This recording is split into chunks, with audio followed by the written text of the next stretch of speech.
All right, everybody. We're doing our usual Monday stream a little bit later than typically expected. I always try to start like 10 something, more often 10 o'clock itself, but I was knocked out until after the 10 o'clock hour. So I hurried up and assembled my pieces of materials to get started. um, I gave the stream the title that it has because there was someone who left a comment on a video, and it's a comment I've seen several times before. So I'm not even really going to say exactly what it is, but it kind of goes like this. I was not expecting your video to be so good. If you had this type of camera and this type of lighting and continue to speak in the way that you do, you will become so much larger and bigger. And I find it obnoxious, and I'll try to explain why. When you have a person who's been stagnant when it comes to their subscribers for literal years, and I would say I've been a fairly consistent uploader on this site. It's really annoying to have someone who tries to say, "Oh, if you just did X, Y, and Z, there would be this momentous change you've never seen." Because I remember that a lot of times I use the camera on my phone, the audio is not as good, and then but the picture quality is better, right? And then if I do a stream, the camera quality is not as good, but the audio is better. Um, in fact, actually, if I record a video on my computer, especially if it's like during the day, because the camera is like reflective off of the surfaces that I have. So a lot of times, if I record it from the computer, it tends to not during the day anyway. It tends to look of a quality that is akin to the one on the phone.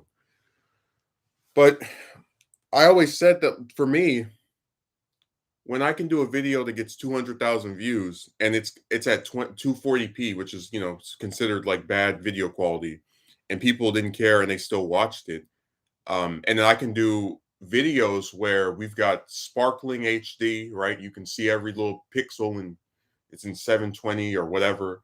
The audio is good with and it still is getting like some three-digit number of views. Then that I know this is BS, but that's why I said that as someone who's experienced with this website, we know when we're getting a hype man or someone who's trying to lead us over the cliff. Because I'm not about to sit here and buy another computer and camera for the amount of views I get. It's just not worth it.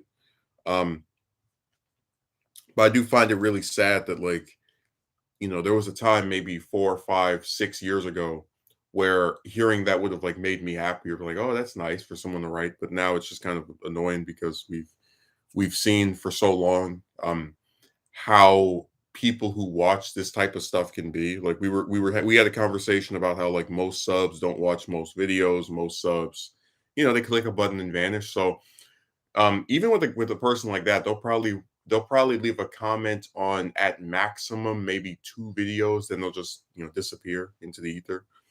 So that's why I said it's not like a lot of that stuff isn't even worth me directly responding to it. I just use them as an example to illustrate my points. If you had this, I'm gonna. Should I read it verbatim?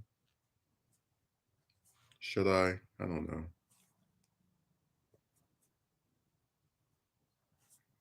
Well, I mean, it is something that I think is funny.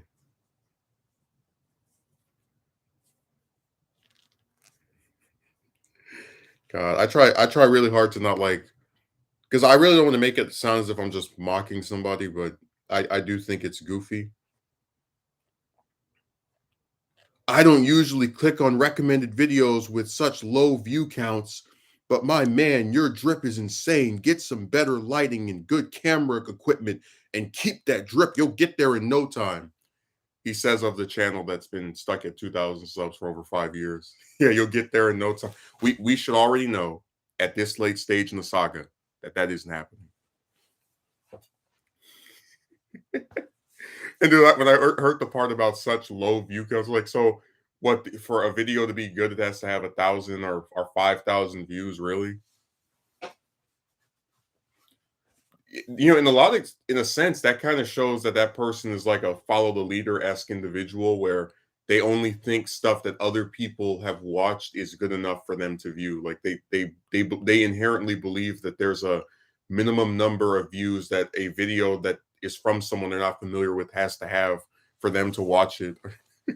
It's really sad when you think about it, because that's one of the reasons why the larger channels get bigger and bigger and the smaller ones, like stay in their little piss bucket, because you have these people who just follow along whatever is considered, successful. It's really sad, because it's not about quality or the actual decency of the points being made, or the just anything that has to do with the individual as a content creator themselves, but more so the people that are choosing to and not to watch them. And it's disappointing, because you'll be blamed for their decisions as a content creator. You'll be seen as, I can't tell how many times I've had someone go, "Oh, you're boring. Oh, you don't have this, you don't have that." And I was like, you can find so much error and fault in the person that makes this stuff, but never in the people that watch it. One of these days, I really should just go around and look at all the other commentators, and just like do a video like that shows what their actual average view is, where it's like, oh, this person might have 5 million subs, but they actually only have about maybe 100,000, if you really think about it, when you look at the aggregate number of views they get.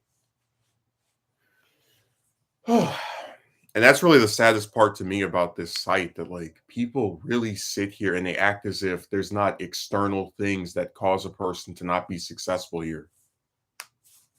Like, I don't know how many times we've talked about the algorithm, and the literal CEO of YouTube admitting that they prioritize established media over independent commentators like myself, so that even if you make a video and it's got the same amount of effort, or whatever, as someone from one of these networks, or it overperforms your sub count, it still is going to get pushed to the back burner for someone that they can prop up, who's already been there. But yeah, just keep talking to fantasy. Oh yeah, if you get this new camera, magic subscribers will start appearing. They'll start materializing.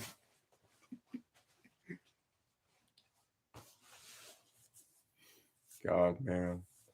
I said before, it's still possible to grow someone's channel, but it has to. I think it has to be a lot more coordinated than it typically is. Like, you get 5, 6, 7, 8, 9, 10 people, and they watch every video somebody puts up, and they share it across Twitter and YouTube and with family members, etc. Then that stuff helps somebody. And I've even said before that out of all the channels I've watched, there's pretty much none where I just kind of keep the person to myself. Like, I tend to recommend, or otherwise have watched like different commentators, for example, with people I know in real life, and then also if it's someone who just makes kind of like goofier, comedy type stuff, I'll probably show that person to my brother. So, it's just really annoying to me that, we have so many ways of promoting other people that we oftentimes either don't do or don't do enough to actually benefit that person. It's really a shame. But like I said, I'm not too surprised, because we've been on this site for long enough to know the ways people act, the things that they do, just the general structure of this stuff. So I don't really let it get me down anymore. In fact, I've said before, I would rather just get more views. That's all I really care about at this point. Um, and anything else is just kind of whatever to me.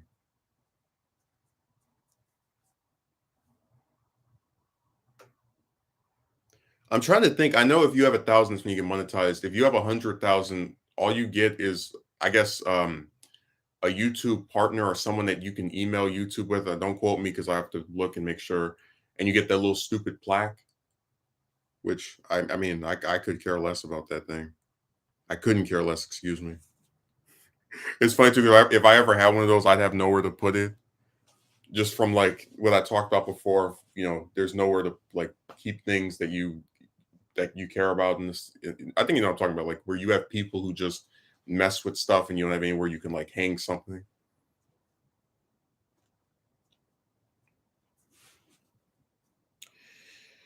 Oh man.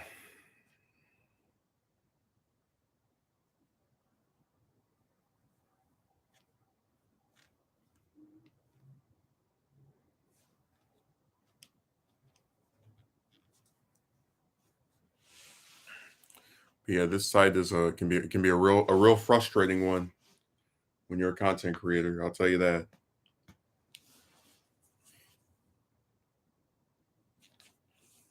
And like I said, for me, the biggest problem is just the like the hype artists where they because I've seen that same type of thing written in other places where they're trying to be like, if you just had this, this would magically be so different. But I live in reality. I know it's not that simple. I know that like I said, I've seen people who just pull out their phone and sometimes they don't even have these supposed HD cameras and they still get thousands of views. So I don't know who he's trying to convince.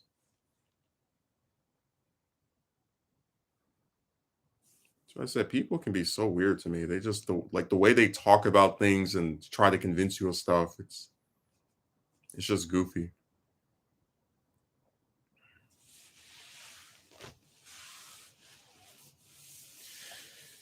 And very unfortunate that they choose to behave in this manner. I can tell you that.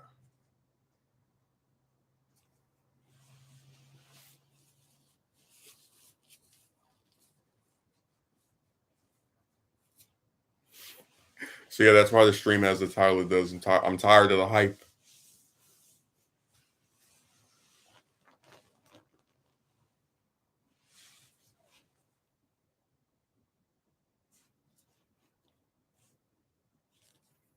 Yeah, they always want to sell you on something. That's what they start sounding like after a while, like the used car salesman, because they're trying to convince you of something that you have no reason to believe if you're actually going by basic pattern recognition skills. Like if you've been on there long enough to just see the like stagnation, right? Then you don't really have a reason to start suddenly now subscribing to this theory they have, which is that if you do this one or two things differently, then now suddenly people will watch. Um, but I said before that a lot of people they project their fantasies onto others where they want to believe in this idea that if you just keep trying or try in the right ways you can get this magnificent result, but the problem is the person they're telling this to is experienced and doesn't just believe any old fairy tale crap that gets sewn his way.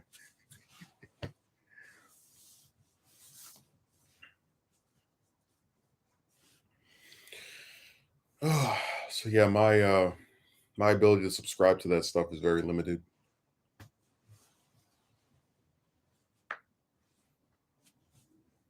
They say a lot of things that don't actually happen. That's like the perfect allegory for the internet. There's always someone who's trying to convince you of something, and then even if there's evidence that what they're saying is false, there will be someone that believes it.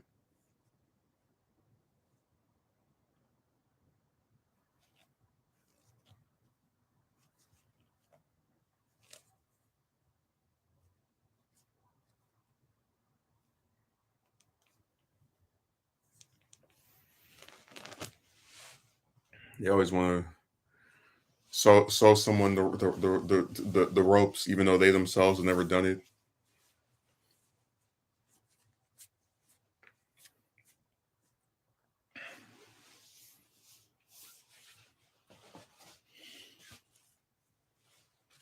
I don't think I've ever allowed view counts to dictate if I want to watch something.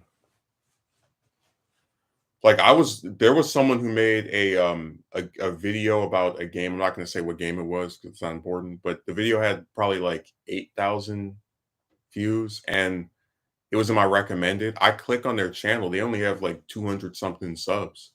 Um, and they had some other videos on there and I clicked on those and I watched at least one of them. I thought it was all right. But I was like, it's kind of sad that like because I was just thinking about that comment of how I don't believe I've ever let a view count. Just like I was thinking of doing some true crime related stuff, just kind of talking about some cases that are really cold that I think about here and there, just like stuff that's never been resolved.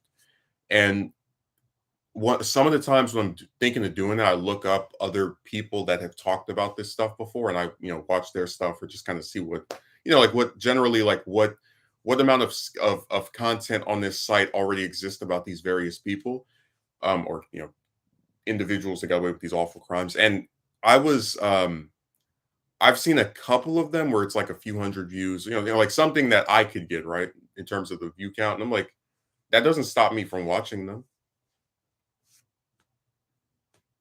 I don't know. I just think it's really sad that that person uses view counts as a way of like dismissing, you know, content creators that are lesser known. It's it just shows a follower mentality.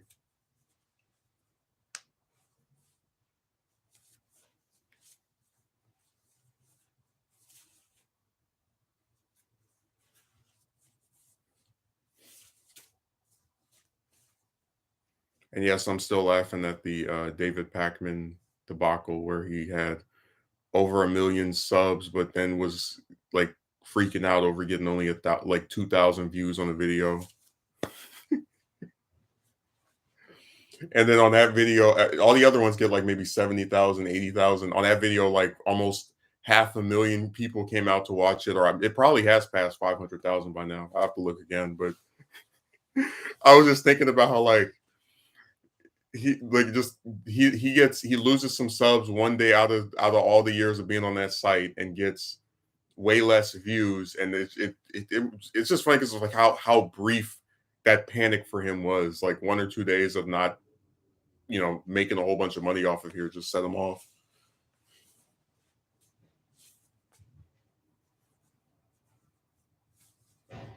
And then the comment section for the video was also funny.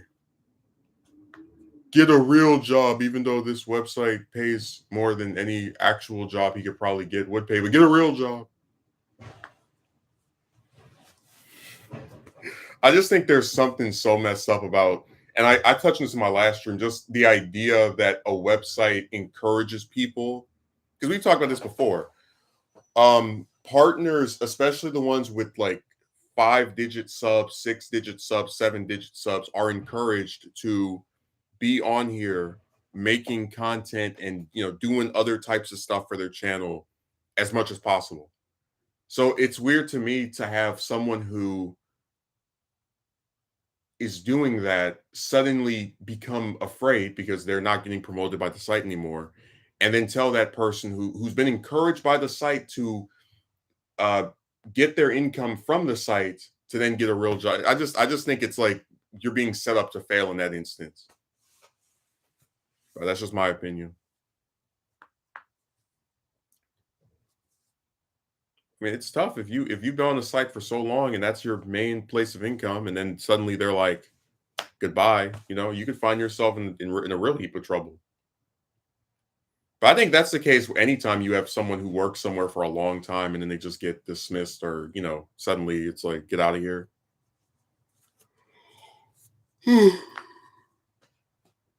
Well, I guess I should shut up before people come around talking about how easy it is to just get a job, to how it's so simple to get a job. That's one of the most easiest things you can do. There's no difficulty attached to it whatsoever. I'll shut up before someone starts that tirade, because I really don't feel like arguing about that today.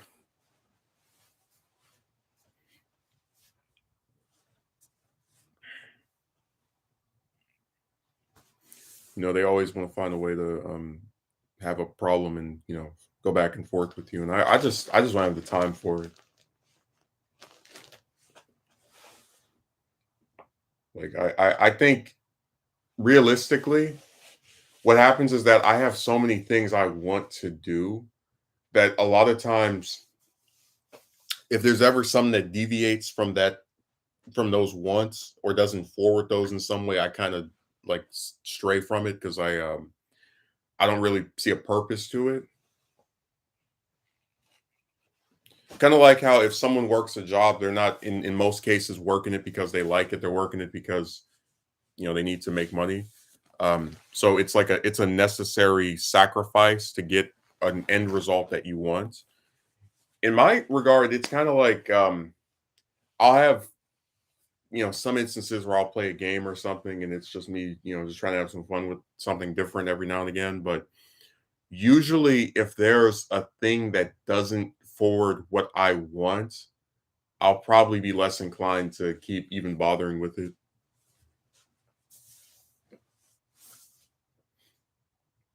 I don't know. I'm trying to think of a way to make that make a little bit more sense. By illustrating it with an example, I guess just for an example, I had this script I was working on a little bit yesterday for this big video, and I'm probably gonna cut up pieces of it, or I'll write certain pieces of it and then stick those up as separate videos just to kind of like see what the format of it is. And I was doing that, and somebody like called me away to go eat somewhere, and this really annoyed me because they did it, like without any kind of like an predetermined like they did it without announcing that they were going to do it. So because of that, I'd already eaten something, and that really irritated me. Given that if I knew they wanted to do that, I wouldn't have eaten anything before they had asked me. I think you know what I'm talking about. Where if you know that you're gonna go somewhere to eat, you're not gonna eat before that, as to actually be hungry or to not be starved, or excuse me, to be more inclined to eat everything that you get before going.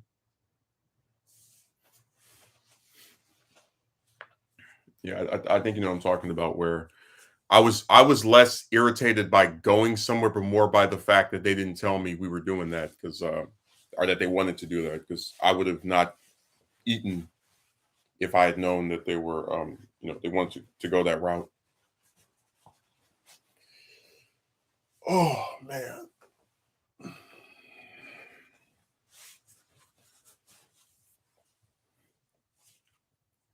That's always the problem I have with this, like, off the cuff random decision stuff these people do, where they just announce they want to go somewhere, or whatever. Because a lot of times I do, like, because they try to, if you don't have a job or it's like the weekend, they try to write you off as not doing anything. But there's plenty of stuff I like to do that you know, I mean, if I'm just not streaming, I'll probably maybe write a script for something, or draw, or play a game. Like there's a whole bunch of stuff I like to do. Just that's why I said people they view things too much through a surface lens for me to really like being with them.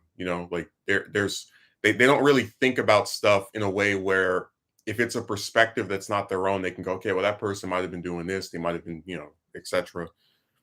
Everything is just this glance. Like, I don't see you outside of the house, so you must not be doing anything. But there's a whole bunch of stuff I can do just on my computer,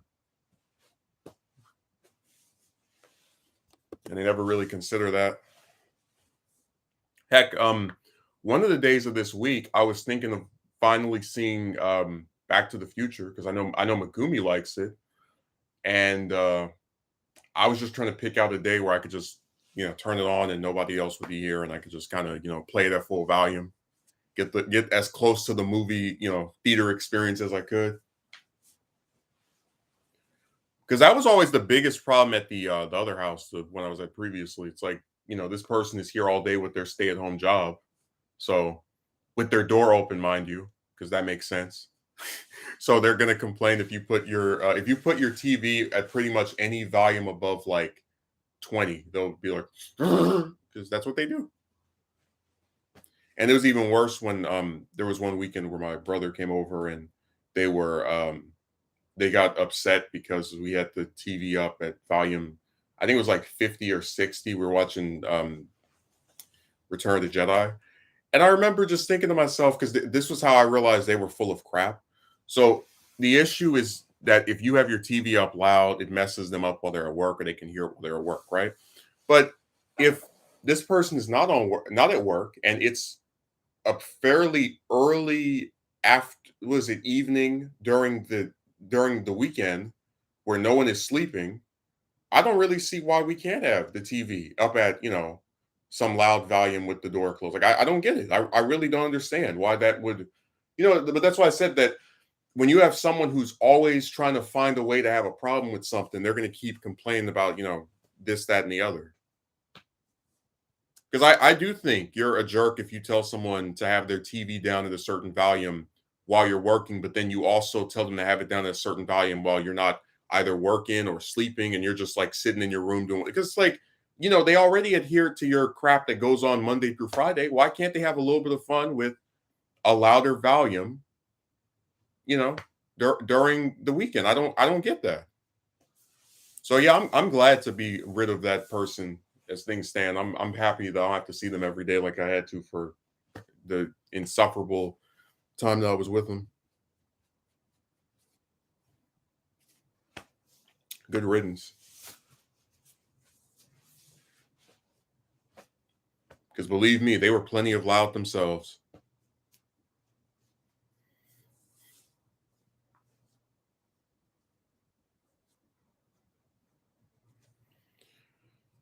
God, people are so annoying, man. They act like they're these brilliant geniuses that know what they're doing, and it's just really obnoxious.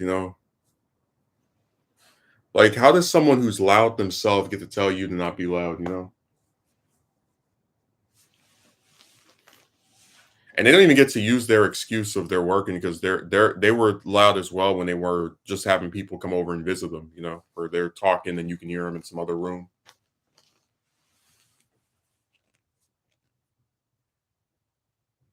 So I was just happy to be away from that idiot.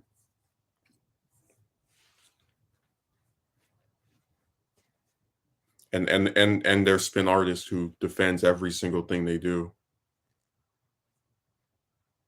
That's really one of the most obnoxious elements of that story. Just like knowing that there's going to be this person that they're closely related to who just defends them in every regard. They use back any kind of backwards logic they can to, you know, obfuscate them from ever being at fault for anything.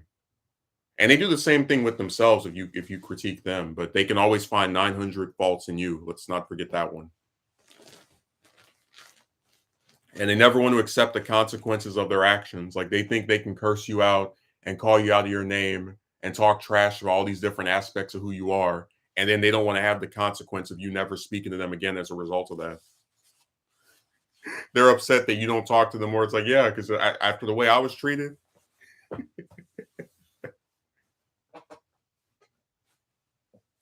Told you, people I actually want to have relationships with. I don't go around calling them out of their name and screaming at them over dumb crap because it's like that's counterintuitive to what I want. Now, sometimes if I have a person online I speak to for a while that does something that upsets me, I'll calmly explain, hey, I'd rather you not say this because, you know, whatever my explanation is. But I really I don't appreciate the way I was spoken to. So I try to stay away from any of their nonsense.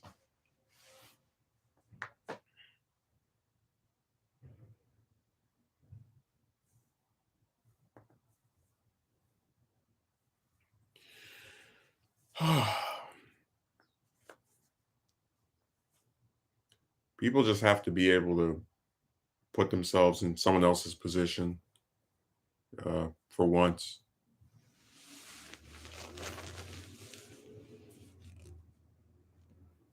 This person loves you. They want you to be there. That's why after you leave, they never reach out to you or make any attempt to reconcile with you.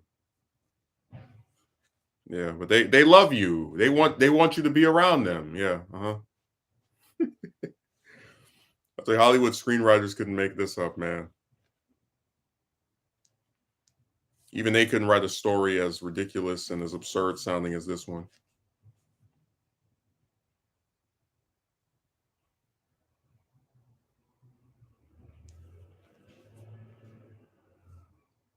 It's funny too because I don't even claim to be some like I've said before. I generally never refer to myself as being smart, which is something other people do toward me a lot. Like for as long as I can remember, they've been saying that, and the reason for it is because I think it's more a case of show don't tell that if someone is actually something, you can tell that they are without them explicitly saying that they are. And this is the same thing with the person we're talking about here, where if this is someone who supposedly wants me to be there, which is what this other person says that, makes this claim that they do, you would then see that person that they're claiming wants me to be there attempt to reconcile with me and, reach out in some degree, but they don't because they don't care. But that's a case of show don't tell where the claim is not supported by the actions. I really like talking to this person. That's why I never call them. That's why I never check on them ever. I'm so concerned about them. That's why they never hear from me. I tell you, you live in the twilight zone with these relatives, man. They are there's a reason why my friend said what he said about them. I'm not even trying to turn the stream fully into them again because there's not really that much stuff that's happened with them for the last few weeks. Um, but they do some really insane things, and I just try to stay away from all of it. Because, like I said, the main plot for me, the like purpose behind all this stuff, is to have a job that you that's steady, allows you to support yourself, make whatever type of content you want, um, and just really the freedom to pursue any venture that you may have beyond just doing a video. So really, as long as I get to do those three things, I'm content. But usually they're not in any way helpful toward forwarding those goals.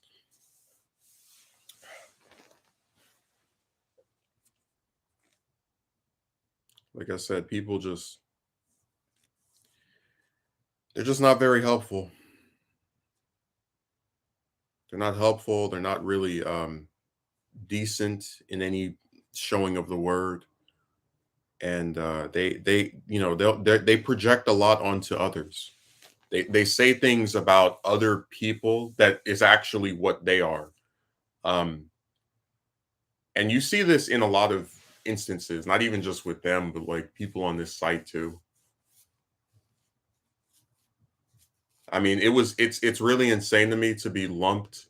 Like if you just criticize women, for example, you get lumped into this group of guys, even if you say, hey, look, I'm not just interested in being with one of them for intercourse, because it's something that you can easily get if you actually want it from the beautiful women in Las Vegas, Nevada.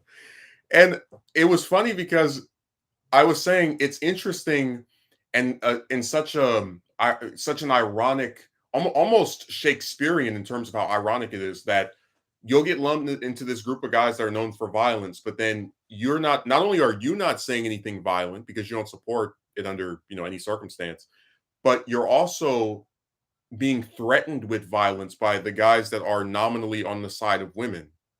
So it's like, how are you part of the group of guys that commits violence to women by just by virtue of criticizing them, but the guys that like threaten you over an opinion you have or not?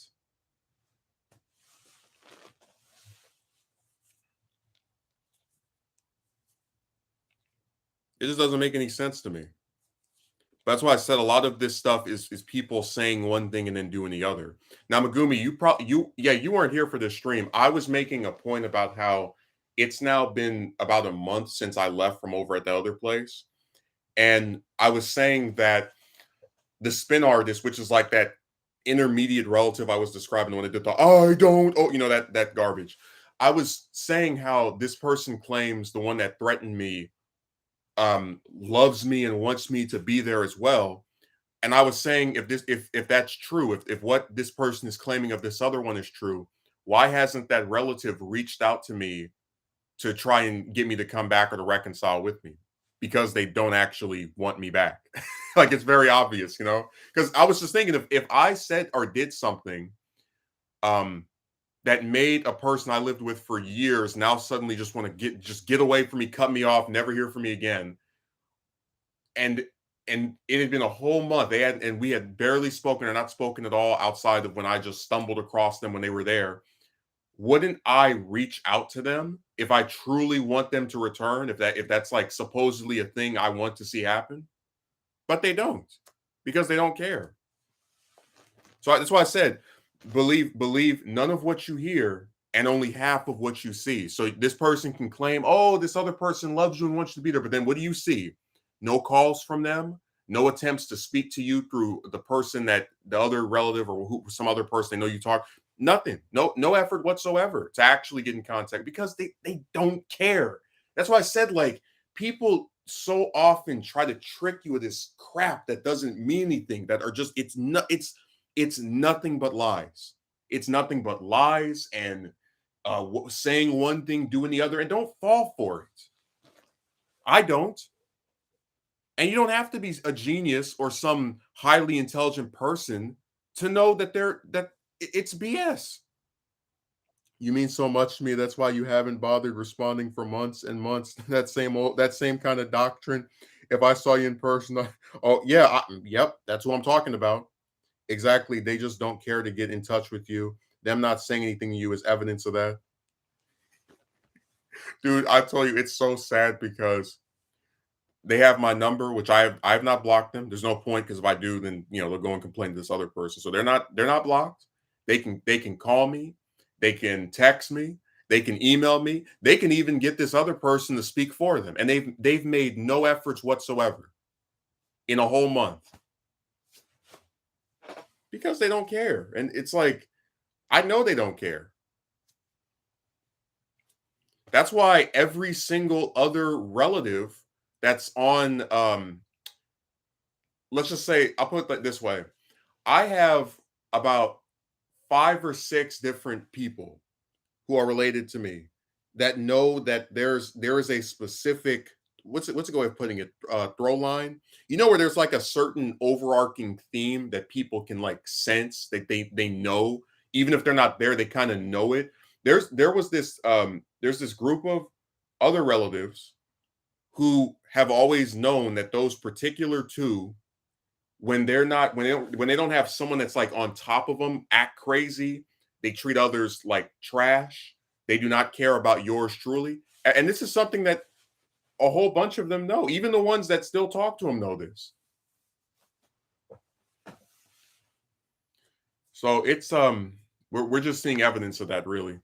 And it's funny because they always try to claim it's not true, but then you look at their actions and it is.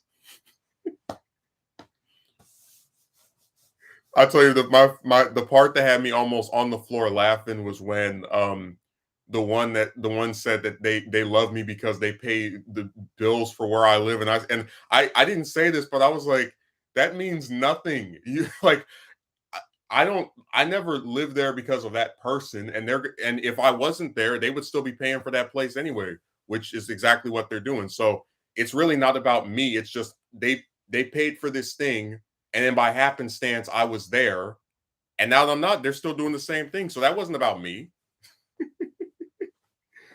Isn't it sad that like your way of proving you care about somebody is that you pay for where you paid for where they live for like a few months?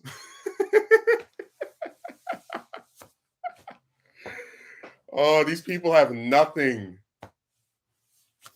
They have all they claim they have all this money. I wish they had as good of arguments as they have coins and dollars. I wish they had some stronger stances. They had some more compelling evidence to support their claims.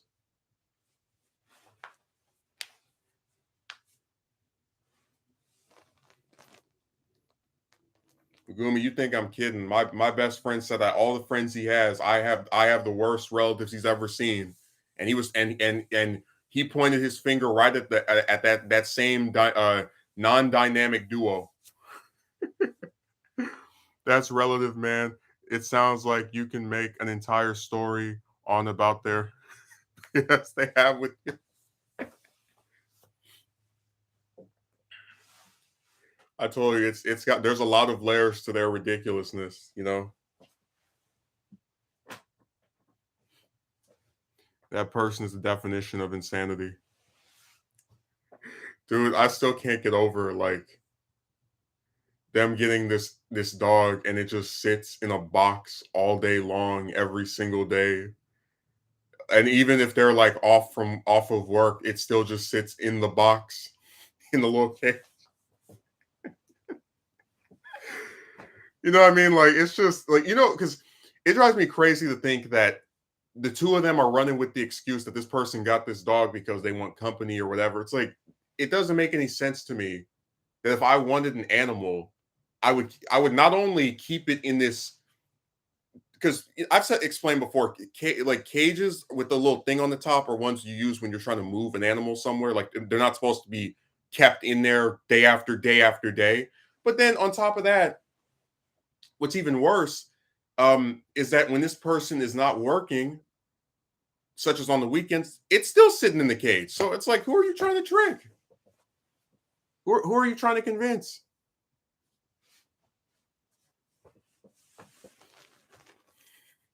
I tell you, people say one thing and do the other.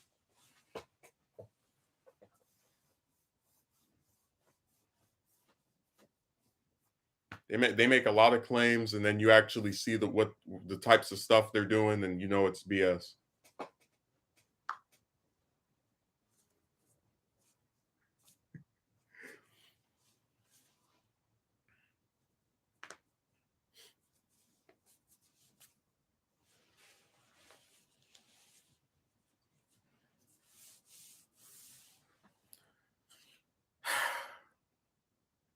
I tell you, people are just so pathetic. Like the way they act and the types of things they say and they do. You know.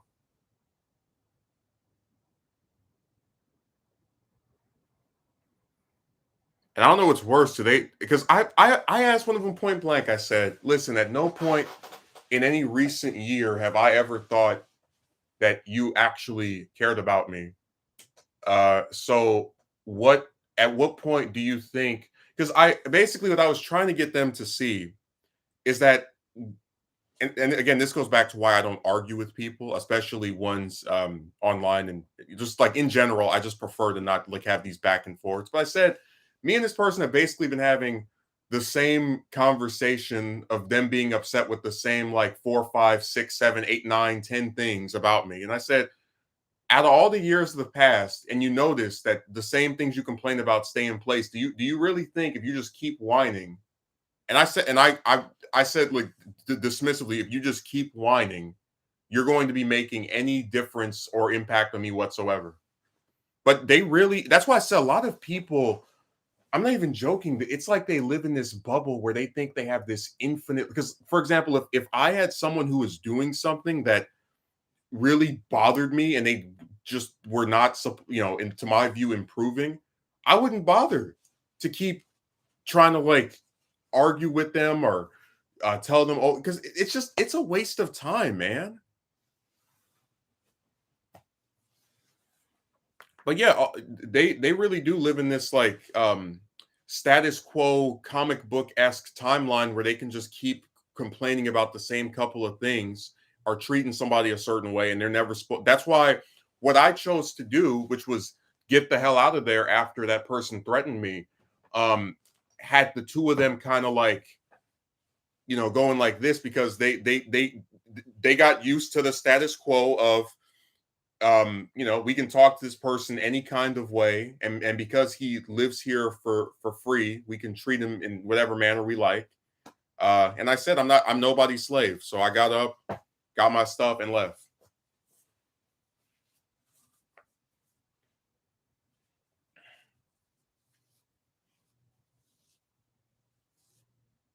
Like I said, they can keep their hell house.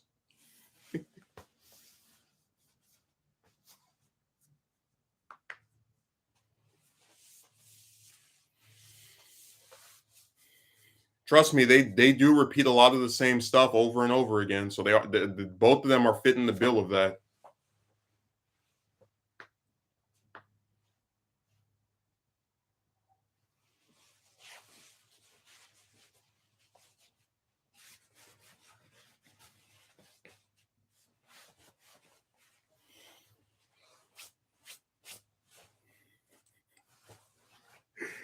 Dude, what I think is really funny is that they actually like they brought up because they don't know what I think I said before that like I don't bother explaining my stance on romance to a majority of my relatives because a lot of them are old enough to where the internet wasn't even a thing when they were adults, so they didn't have to like work. You know what I'm talking about? Like I just don't think they would understand. Like I genuinely don't think they would get it because a lot of them try to do. You know, when you speak about it, like just keep trying, just keep, and I have no time for that. But it was funny because like one of them was talking to one that's like more sympathetic toward me, and they were trying to say something to the effect of maybe when he meets someone, he'll do this thing to you. And I was just laughing so hard because I was like, man, if you're waiting for me to like be doing things to try impressing some woman, you might as well just go ahead and preserve your resting place because you're more likely to see the you're more quickly to see your grave before you see me trying to jump through hoops for stupid chicks again. Sorry, that's over. The power trip is so real. The moment someone pays some bills. Yeah, because like I really believe that most people they do that out of necessity and like that's it. But these people before a few months ago never had to do this before, so they really think it's like they're they've been bitten by a radioactive douchebag. I mean, they truly believe that they're like gods among men. Like, hey peasant, you go do what I tell you to do. That crap. I still think they shouldn't have threatened you out of staying there. That was way too far. And like I said, man, I try to because I was like, trying to explain this to the spin artist, right? I said this person threatening me was over me locking my bedroom door and saying, hey, when I come back in like 10, 20 minutes, I'll unlock it and then this person can clean in there. And I was saying that, like, to me, that's something that's really not that big of a deal. Um, Especially when the person I'm telling this to locks theirs every single time they leave as well. But I was saying also that this could have been over anything because this person was also getting mad at me for not taking the trash out when I was at work and wasn't even there for most of the day while they were sitting at home, being pissed off that I was not doing something that my position didn't allow me to do for, again, most of the day since I was gone. So I was saying, in my opinion, this could have happened over anything. And this is just another one of the cases where you got someone who just refuses to ever defend me under any degree. Um, so they'll always, believe something is my fault. Oh, well, this person would not have said this if you hadn't have not done. It's like you should. And I tried explaining. I've had arguments and disputes and all types of crap with people I live with for as long as I can remember. And like you don't threaten to kick somebody out over that. So, they just, comically missed the point, which is that this is something that, as far as my offense, I think is relatively minor. And it if a person can threaten you over something as minor as that, it could have been over anything else. Do you want to have a place to live when you come back? I should have said evict me because I really would drag it into a legal process.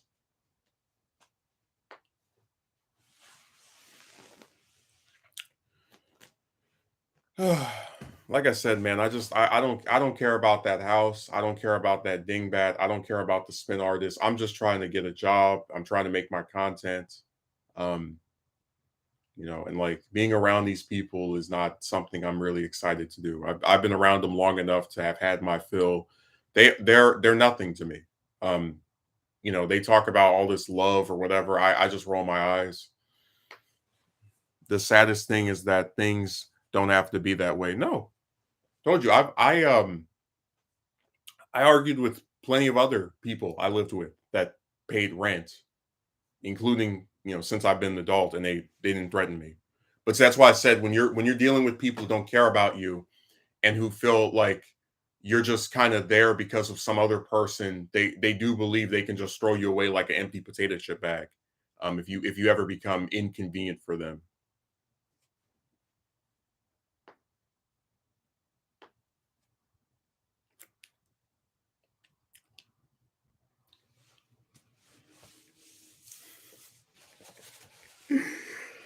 God, man, it is sad because all of it is very preventable.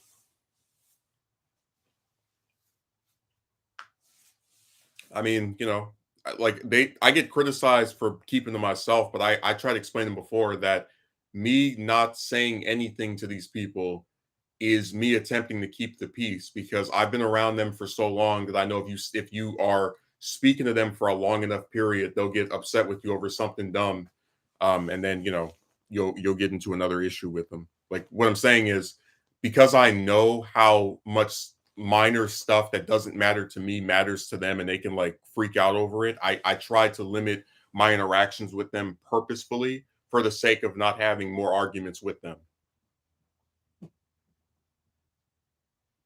And I said, I think they took advantage of that, and they started to believe I was kind of like just this little docile person that is never gonna like bite back or anything. And I said, well, I that other one got a real surprise when I got in that car with them. Said, no, no, no, no, you're not about to curse me out over something stupid and not expect me to respond in full force.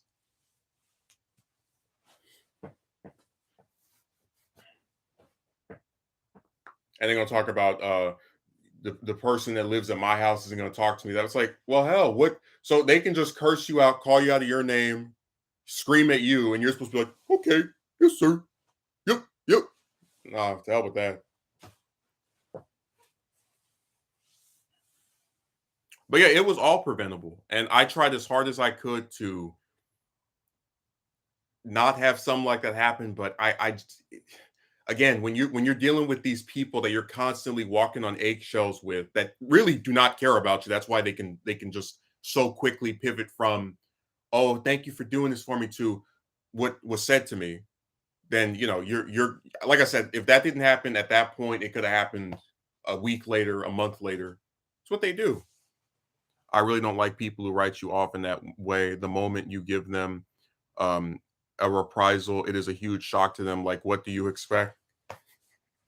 Man, you could tell how angry he was that he got cursed. I said, like, it's so sad because this person really got into a thing where they felt like they could just speak to me in a rude because I said before that you can still be rude to someone without like cursing at them or calling them out of their name. So like you can ask them an antagonistic question. Like I could ask you, Megumi, like, why do you think it's okay to never advance with regard to your love life and die alone like the ridiculous little I mean, you get what I'm saying, right? That like that question doesn't call you out of your name, but it's rhetorical and it's worded in such a way as to be nasty toward you.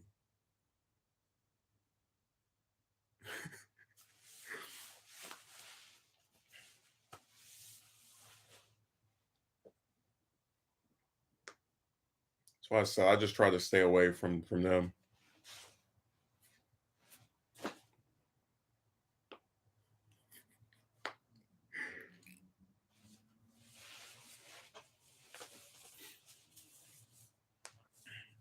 But yeah, a lot of people, and we've also talked about this before, and it's not even just like the stupid relatives. A lot of people believe that they or some other group of people should be able to speak to you in any kind of matter that they like, call you out your name, yell at you, the works, right? But then they also think that you should be limited in terms of how you can respond to them. So they think they should be able to curse you out, call you out your name, but you like for example, we were talking about like the romance stuff. Go on Twitter and look at all the women who call men all types of names, right? Who say all types of nasty stuff and they don't say some men, they just say men, right? They generalize. And notice how no one goes up to them and says, "Hey, this is sexist. Hey, you're never going to meet a man if you speak this way." You don't have people saying that to them because women trashing men is considered acceptable. But if you go on here and you talk about oh stupid broad and this dumb bim, suddenly now they have a problem with it and they're fine with chicks who call you out your name. They're fine with whatever nasty thing they've done. But if you speak in a way that is disrespectful toward them, it gets highlighted as like this really awful thing that you're doing. and you get like attacked for it, but they don't attack the people who are disrespectful or nasty toward you. Rules for rules for me and not for the pretty much. When you're not part of one of these accepted groups, which is mostly just women at this point, you don't really have the same, luxury of having someone defend you or not try to. I mean, it's I gave this example and I still don't know if I'm entirely able to say it in a way where you might understand it, but for the spin artist, context only matters if it's something that a person said or did toward me that he can attribute to being the result of something I did. And it doesn't matter if it's someone doing something to me. So that's why he brought up how there was an incident about 3 or 4 years ago where he and this other relative like ransacked my bedroom, and I was like on the phone with somebody cursing about how stupid it was, and he told me to like get out the house or whatever. And he didn't mention the ransacking my room part, as because that was what upset me, and I would say caused me to act in a nastier way than I normally would, right? And he doesn't mention that part either because he forgot it, which I don't believe, but he doesn't mention it because when I do something that he can say is wrong or rude, he doesn't care what the context was. But when someone does something wrong or rude, like telling me, "Would you like to have a place to live when you come back?" Then suddenly he wants to know about what I did before that made them say this.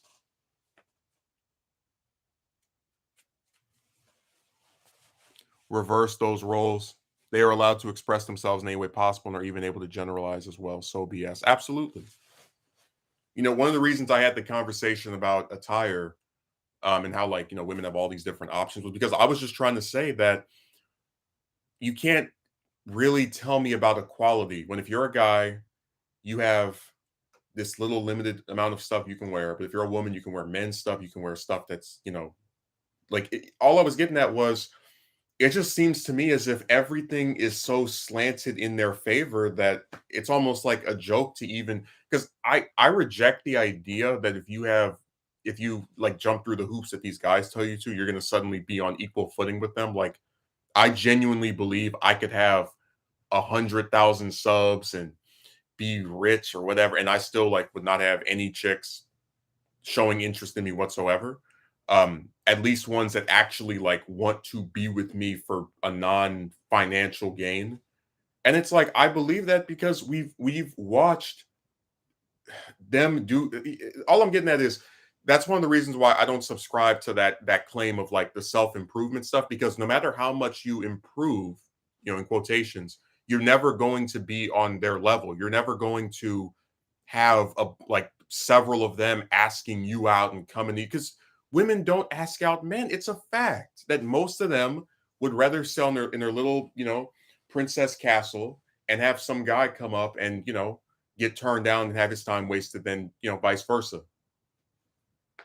So that was a big component of why I said the self-improvement stuff was a joke to me because um some of these guys really do try to convince you and they fail at it because they're not good, used car salesmen that if you jump through enough of these hoops, you're going to have these magic women that show interest. And I just don't buy it. But yeah, if you reverse the roles, you get almost nothing. I mean, you get no sympathy. You get no one who says, "Hey, I understand why this bothers you. I get it." You don't see that.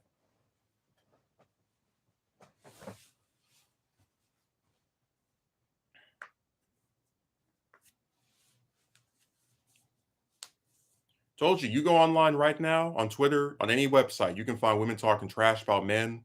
No one's telling them that they're gonna die alone or that men who see this will be turned off from wanting to be with you because they don't like what you're writing about them or you're going to no one would write any of that garbage to them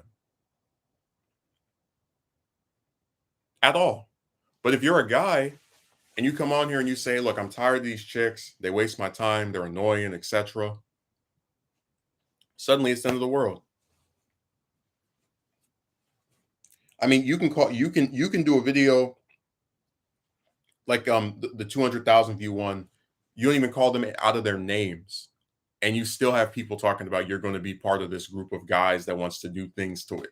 And it's like, what way do you expect me to respond to that? Where it's like, if I know I'm going to be persecuted if I speak in a polite manner, just as I would be persecuted if I speak in a rude manner, I'm going to speak in a rude manner because I know that no matter what way I phrase or term my disillusion with the opposite sex, you're going to crucify me anyway.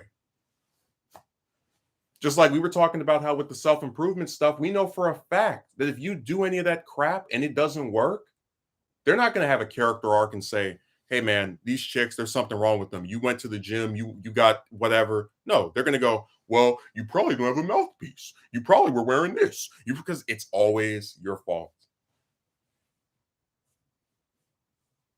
It got to a point where I was talking to that relative, that the spin artist, about the one that made the threat toward me. I was because I was saying both during that last that conversation I had with him and the one in the car that was about a week or two removed from this when this incident happened. So just like the end, like around the end of December, I just got to a point where I was saying, like, as he was attempting to chastise me, it's always my fault.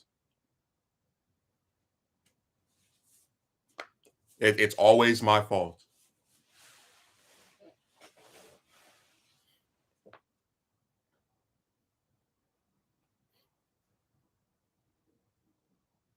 In every instance, if something happens to you, it's always your fault. If some job doesn't want to hire you because they have like 50 other people applying, it's your fault. If you speak to some woman and she just abruptly stops responding, it's your fault.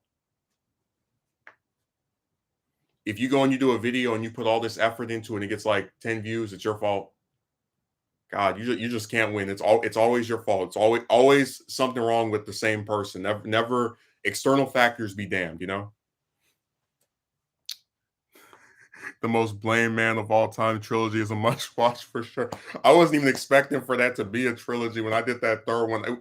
Because like I was I was just thinking about like the dichotomy, the overarching themes of you have a person who wants to get employed, who has, I mean, I have hundreds of applications that just sit in my email every year from just all the times we've reached out and gone to interviews, etc.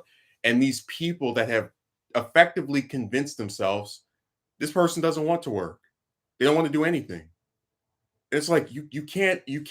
And I even say to them, if someone doesn't want to work, why do they apply to all of these jobs? Why do they work? I've never mentioned this because I don't try to brag about myself, and I'm not even saying this like to make myself sound good. Out of all the places I've worked, I've never missed a single day of work. Out of all of them, if they say come in this day, I come in that day. Um, Even when I've been sick, I still go. So it just seems so insane to me. And sure enough, when I said to the same insane to, hey, would you like to see my emails with all these applications? They declined because they know the reality is often disappointing, and their little like fantasy of this person doesn't work because they're lazy gets destroyed when they see all those applications in my email that show how many times I've sought out work. Which is why I said they're full of crap. So, and I even mentioned before that the one that like made that threat toward me is the only relative out of any of them that tried to make fun of me for being unemployed. Yeah, actions do speak louder than words. But then after that person says that, a year or two later, they're going to ask me how's the job search. Like, get out of my face. They are douchebags. I told you that even people in real life write fan fiction about you. They create these narratives, and even if there's evidence that is contrary to it, they don't want to see it. So they get to pull out their little notebook, right? And they get to write in there, he's lazy, close the book, and then that's their resolve. And then any evidence that speaks to the contrary, like the fact that I was working two different jobs for roughly 2 full months last year, that's just like window dressing to them. They just pretend, or they create even more fan fiction. I had when this bimbo said that I quit, that every job I have I quit, I wanted to vomit right in her face. I was like, "What are you talking about?" But I was upset not only at the fact that this person was wrong, but also because all they had to do to know the truth was ask me, "Why did you stop working at that place?" But they don't, because because they would rather believe in lies, fan fiction, and things that they make up than the truth.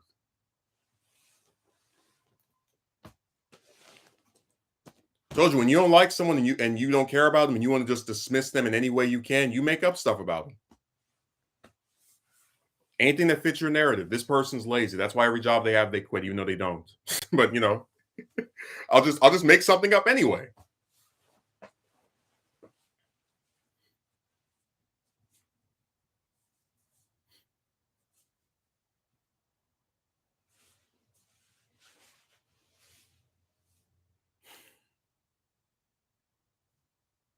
I told you, it's a real shame that that human beings treat each other the way that they do. And like I said, like, I know when I come online, there are weird people. They say nasty stuff, whatever. But like your own relatives, like the people that are, you would think, supposed to be the most on your side, they're not. They're the nastiest. They're the scummiest. Because even with online people, if you show enough of them proof of something, you can get them to believe it because they're looking at evidence. But these people will just make something up and then roll with it. Oh, this person doesn't want to work. Oh, yeah. Oh, they have all these applications in their email and they're offering to show them to me. Oh, I don't want to see it. They always decline seeing it. You think I'm kidding? I would go in my whole email and I would just star all the applications. We can sit there and count them. Say we're talking about somebody doesn't want to work. Are you out of your mind? These places don't want to hire, or they want to hire and fire, where they have somebody for like a week or a month and they get rid of them. That's what's really going on, but they don't want to acknowledge that because, again, that doesn't fit their narrative.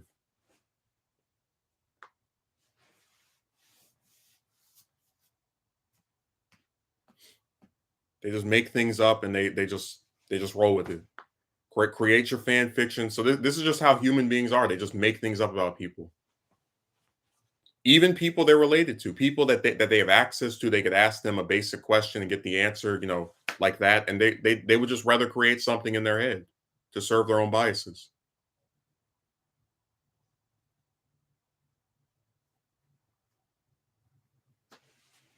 Oh my God, I haven't seen Kame in so long. Man, that guy is really like, I mean, he's got his kid Blue Avatar. He reminds me of Launch more so, where he just disappears for these long extended periods. The creator forgot what he looked like, and then he draws him into the next stream.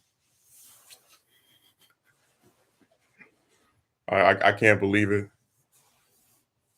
When I saw him appear, I said, "Thank Christ he's here."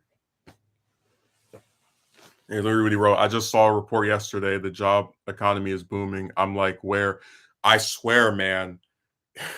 When you go on these, like, some of these websites you can go on, you'll apply, you'll follow the whole thing. You won't hear anything back. And then if you go to an interview, they'll talk to you for like 6 minutes, 10 minutes, and then you hear nothing back. So I want to know where this booming economy is. Maybe it's in another state.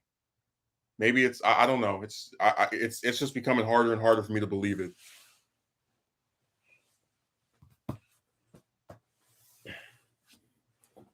I still can't get over going to that stupid interview for that job that was like downtown, and like driving 40 minutes and parking, having to pay for 2 hour parking just to talk to them for like 10 minutes. I was like, man, what a waste and rip off.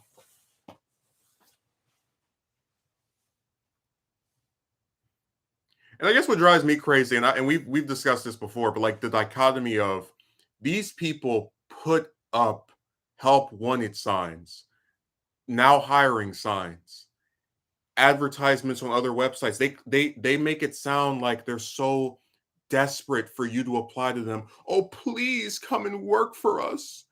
we need you. I mean, they basically turn into hookers. They're prostituting themselves to you. They're like, oh, please work for. But then when you go out and you apply to them, they say nothing, or they just completely ignore you. And it's like, how does that work? That the places that are on their knees begging for people to apply for them get to have this weird selectivity.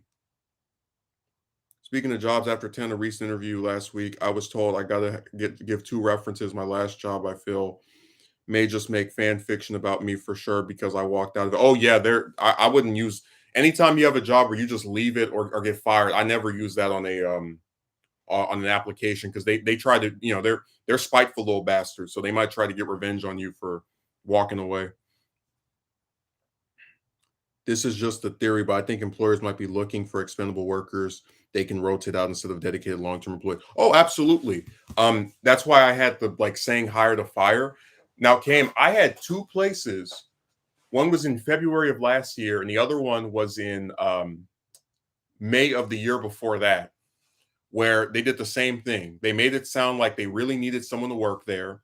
I worked there for about a month in real time, and then after a couple of weeks of me being there, even though you're supposed to work somewhere for 3 months, that's supposed to be the probation period where they determine if they're going to keep you on or not. They get rid of you. So I fully believe that they're just looking for people that they can like have around for a bit and rotate them out and then stick somebody else there. And I even saw this at the last position I had. I worked at this place for like 6 or 7 weeks, and they don't complain to my agency's like head or anyone there at all, right? So I'm clearly doing stuff that they apparently enjoy enough to keep because they can get rid of me anytime they want, right? And I'm thinking, okay, well, now that this year has passed, they're probably gonna, try to keep me on as an employee since they apparently like working with me. They tell my recruiter that they want me back for Friday and a week. So they're only gonna have this person that they apparently liked working with enough to keep them on for the rest of the previous year back for a week and a day before that person is unemployed again. So I told my recruiter, I'm not doing that. That's stupid. Due to how I was treated in the workplace, the references are definitely an obstacle that makes me cynical about being hired. I don't know why they even need references anyway. Like some people just don't have previous experience. Some people just don't have a bunch of people they can call and, swear and give testimonies to. So I don't know why that's even a thing that exists. It's really annoying.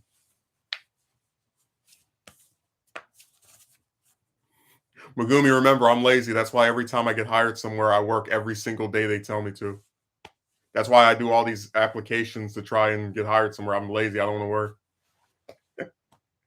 That's why I've to this day only ever quit one job. So lazy.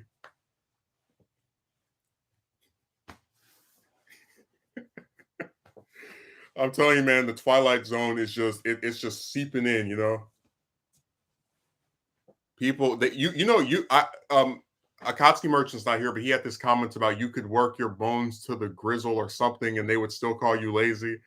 I'm telling you, one day I worked 10 hours. What happened was I came in early by accident because the schedule kept flipping and changing. And I still had that same idiot talking about take out the trash. I'm like, I've been at work all day long. You've been here all day long. You do it. Stupid bimbo. Like that's actual laziness. When you're at your house all day long and you can't pick up some non-heavy trash and take it out, and you'd rather sit there and wait for someone who's not there for most day to come back and do it, that's actual laziness.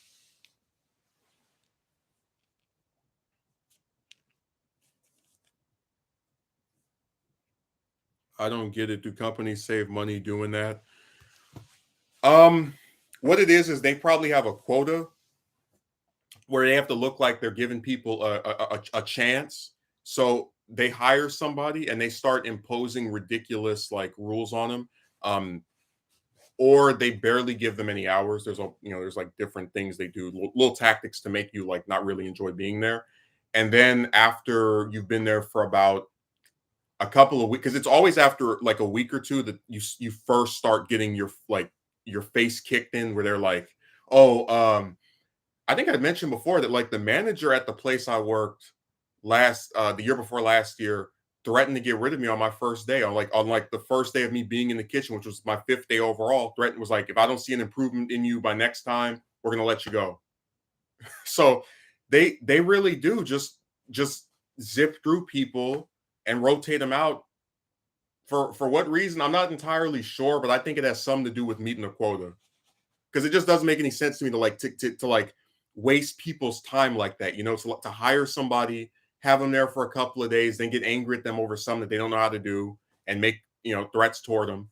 And like I said, he's very lucky that I'm not like I wasn't as experienced with these places as I am now. Even not even 2 years ago, because I would have if someone said that to me now at one of these places, I would tell them to kick rocks and quit. Like I said, we already played this little game of if you don't improve by next time, or if this doesn't improve, or like we've already seen how that goes. That's just an excuse for them to like make you nervous so that you can be gotten rid of at a later time. So yeah, my theory is they probably have some kind of quota that they're trying to reach when they do this stuff. Yeah, you wouldn't believe me back then. I know I wouldn't either. I mean, dude, it's like, listen, these jobs are nothing. They're nothing to like fret over or get afraid or lose your marbles. Like the only way they have any power over you is if you have nothing else to go to. But even then, it's like I'm not gonna sit here and be bullied by the manager. He can go eat a cactus. Like I don't care. These people, they get a little bit of power and they think they run the world.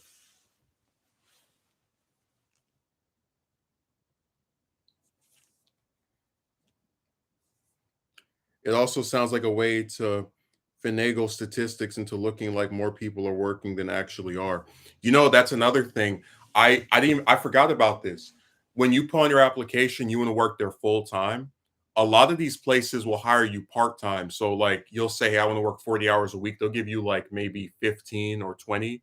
And they do that because they know that they can save money by not having to like they can hire three people to be basically one person. Like this person comes and they work Monday at 8 to 12. Then this person comes and they work Monday at 12 to 4. And then this person comes back that worked 8 to 12 on Monday to work 9 to 1 on Tuesday. You see what I'm saying about how they do that? Like they purposely ignore what your actual wants were, which was to again work full time so they can hire more people and pay them less. And I said before, they're basically giving you every incentive to quit, because jobs are supposed the whole purpose of a job, in my opinion, is that you're supposed to be able to take care of yourself from it.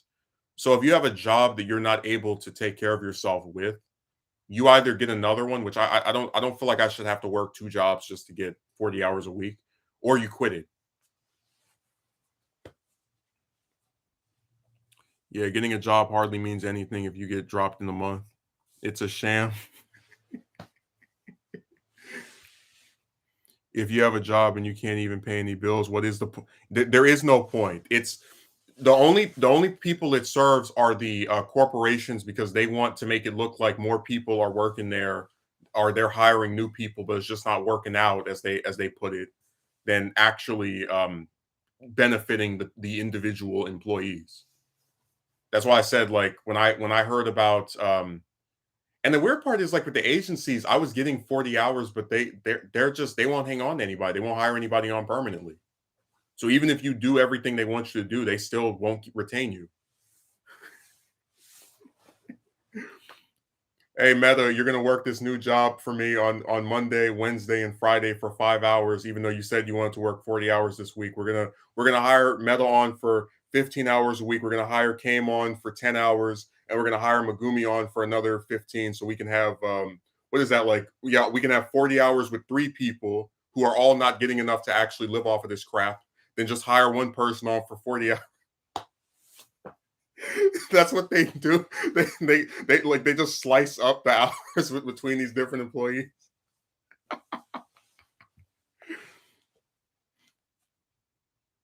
It is such a scam, man.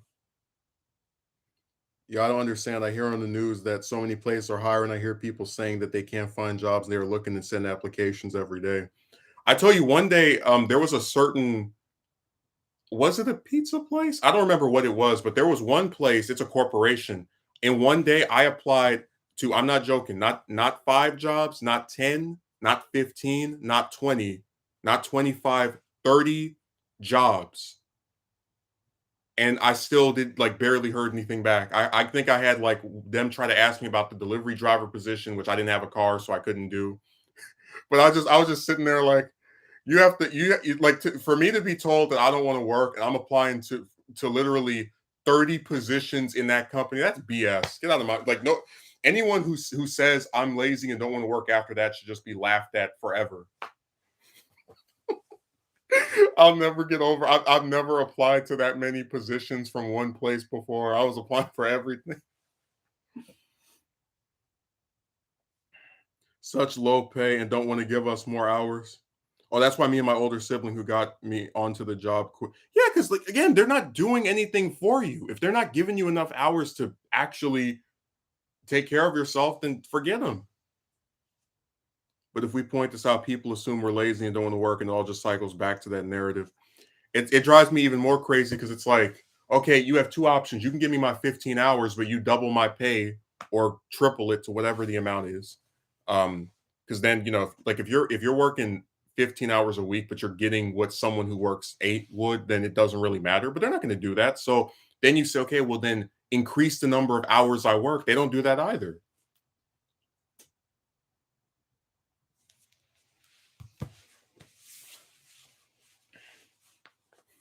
Isn't it funny that if you say I want to work more, people call you lazy, right? Because but then also if you're like, okay, well, can you guys, if you don't want to have me work more, can you just increase my pay to meet what someone who works 40 hours a week would make?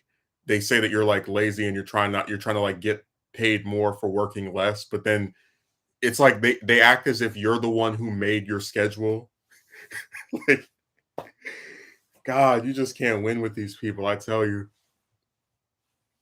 you either work 40 hours a week and barely and like get thrown out after a few weeks, or you get like 15 hours a week from one place and another 25 from somewhere else. It's just a mess.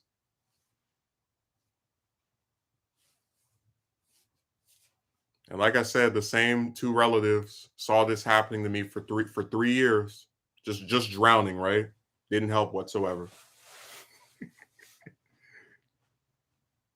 Like I'm not. I'm feeling the love. Yeah, pick your poison. It can't be both. Dude, I'm telling you, at this point, I just accepted finding a 40-hour a week job that keeps you on for longer than a month is just impossible. Like, I just accepted it. They're just not going to do it. Like, I'll keep applying the stuff just out of obligation, but anytime they start talking about we don't like your performance here and we don't, I'm not even surprised. This is just what they are. Modern employers don't care about having long-term people that, will show up and be dependable or whatever. They'll get rid of you over anything. I mean, like I said, with that retailer I was at last year, I came every hour that they told me to. I performed every task that they asked me to. I learned how to do most of the stuff within days of working there, and they let me go over a bunch of stupid people online. What was it, like 5 or 6 of them going on the website and giving me a bad review? Sometimes for things that I have literally no control over. Your person in the front was fine, but where's the milk? Like, that's what I said, man. It's just I've already explained that people are set up to fail with these positions, but whatever. All they do is sit there and find ways of having a problem with you, and I'm tired of it. Give me a second. I'm gonna go outside and get this thing for this person.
I've returned. That's always a running gag. You gotta get at least one interruption per stream. In that case, I wasn't as annoyed because there's no one else here. So if I didn't do it, nobody else would. So that's one of the few times where I'm kind of more open to being interrupted than not.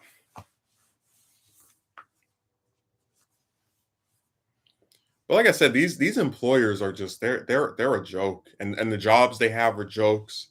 They treat people that work for them like garbage, like just disposable crap. Like, oh, this person they worked here for like 2 weeks, time to get somebody else. And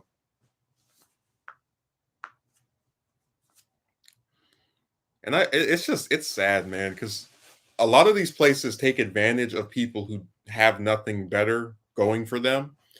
Um, and they use that to their advantage because they think they can just treat you any kind of way they want.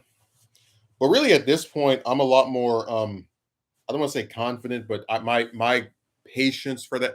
Because what happened is that a couple years ago, I was more open to just assuming the best of these places. So just as an example, one of the relatives I used to talk to when I was working at the place before the retailer, so that's the one where I got threatened on my first day to be gotten rid of. They're like, oh, well, maybe they're only keeping you on for 10 hours a week so that they can give you more time later as part of their little training thing. And sure enough, a day or two later, I was gotten rid of from that place. So that like nice little theory they had of they're giving you such few time now so they can give you more time at some later date, all turned out to be null and void. It was just another cruel joke.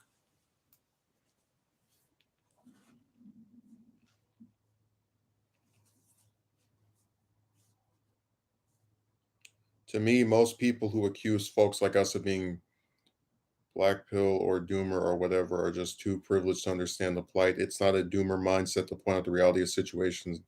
It's awful when it really does. I'm not saying the S word because I'll get demonetized for the 90th time this year.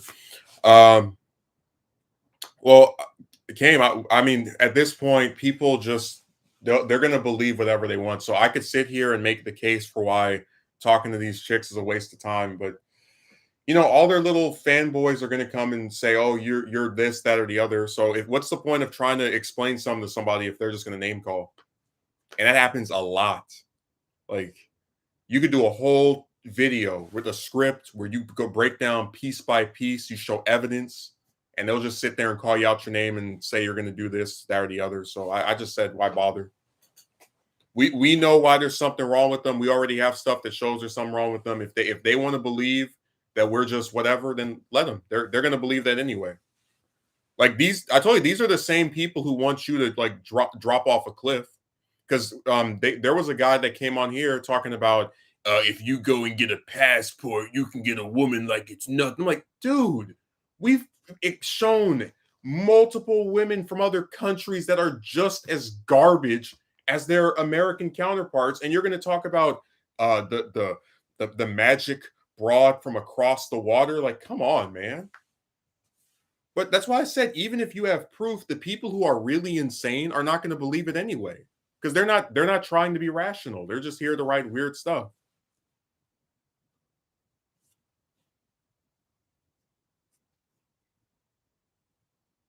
Yeah, passport pricks. Like, I'm sorry if you don't tell me to go spend $1,000 to try to meet some random woman, and if like for what? They can have their foreign freaks.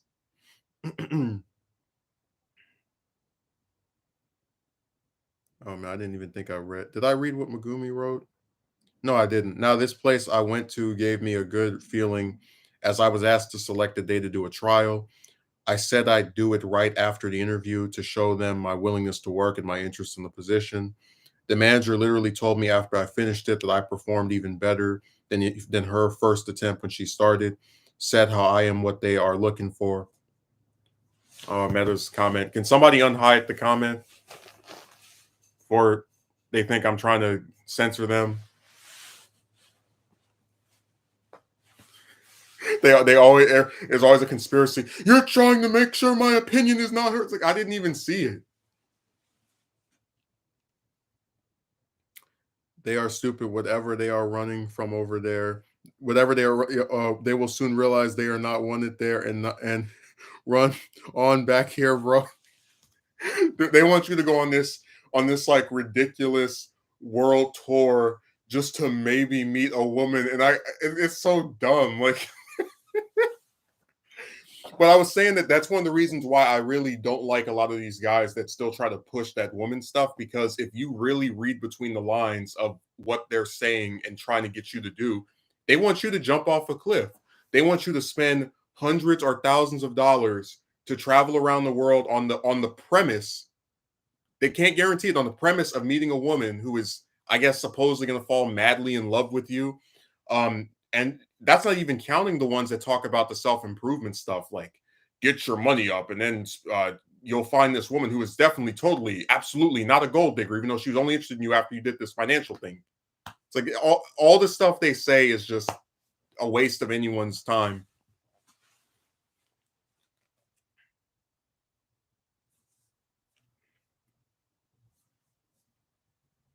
I was also told they don't wait around, so I'll definitely hear back from them in a few days' time. It was Thursday when I did the interview and I haven't heard from them yet. Oh, that was what they told me at the last place. At that one that I spent I paid for 2 hour parking for to talk to them for 10 minutes. They told me I'd hear from them in a week. That was Friday of the week before last. So there, there's been no there, actually no, that was, excuse me, I'm wrong. That was Friday from 2 weeks ago. So the Friday before the Friday before this past Friday, it's like 3 Fridays ago, and it's still nothing. UPS is always hiring. The pay is supposedly really good, but it's backbreaking work. But see, that's why I said some work just isn't worth it. When I was talking about the delivery driver position where they want you to deliver 300 um packages a day, and if you don't put it directly where they want you to, they'll get upset, and you're going to be in the car for 8 hours on average, and you can't get a drink of water, or that will like decrease your points. I like it. All that stuff is stupid to me. And I even said, I don't care if they paid me 200 an hour. It's not worth it. Like I said, they're dying over your job. Hello? Yes, I got it. All right, bye.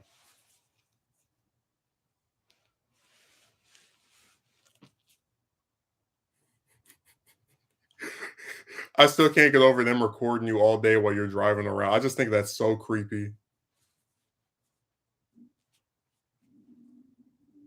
Like I know it's their, they can argue it's their car, but if you're doing what they want you to do, which is to meet this like minimum every day, I don't know why it would bother them if you drink water or drink something or have like it's just it's weird. I made that joke on my other stream. I said that if they record too long, they might see something they don't want to. 45K a year in exchange for health problems and no social life. I told you it's not worth it.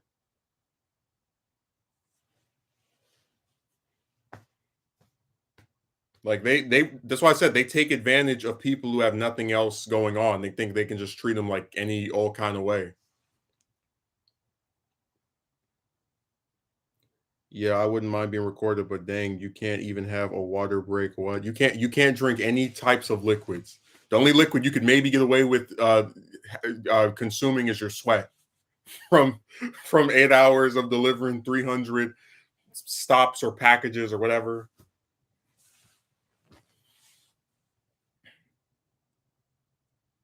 I've actually worked in Amazon as well. Well, I personally don't mind. The job becomes quite gruesome after 8 hours. You're required to do it for 10 hours every night. Oh my God. And I told you, you look at the jobs that the people who criticize you have, right? Like I told you about that one relative. That person sits in their bedroom on their computer all day long. They don't have to get dressed, they don't have to wear a mask, they don't have to run. Heck, most of the time, they're not even really Like they might get 6 phone calls a day, and for the rest of the day, they're just talking to their friends on the phone. So it's like how these people, the jobs they have are much more comfortable than the ridiculous crap that you do for these places you work for. And but it's like they'll come down on you like you're lazy. Look at your job. You're literally sitting in a chair all day. Get out of my face.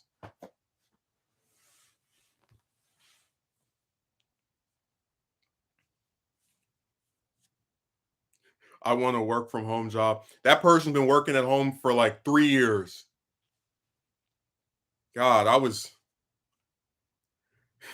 I'm so tired I was tired of every morning you hear them saying, "Thank you for," their little catchphrase or whatever. That was driving me nuts. That's why I said I was glad to get away from that person.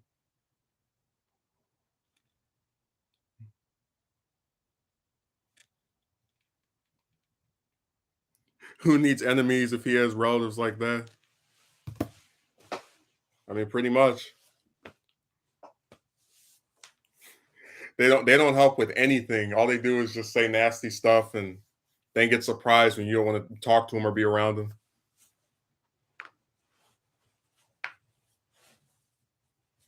That's actually a good quote because there's a whole bunch of people that have like an enemy who is related to them. Like I know this pair of sisters, they've hated each other for 30 years. I told one of them I spoke to their arch nemesis today. They know that's their sibling. So I guess blood really is thicker than water.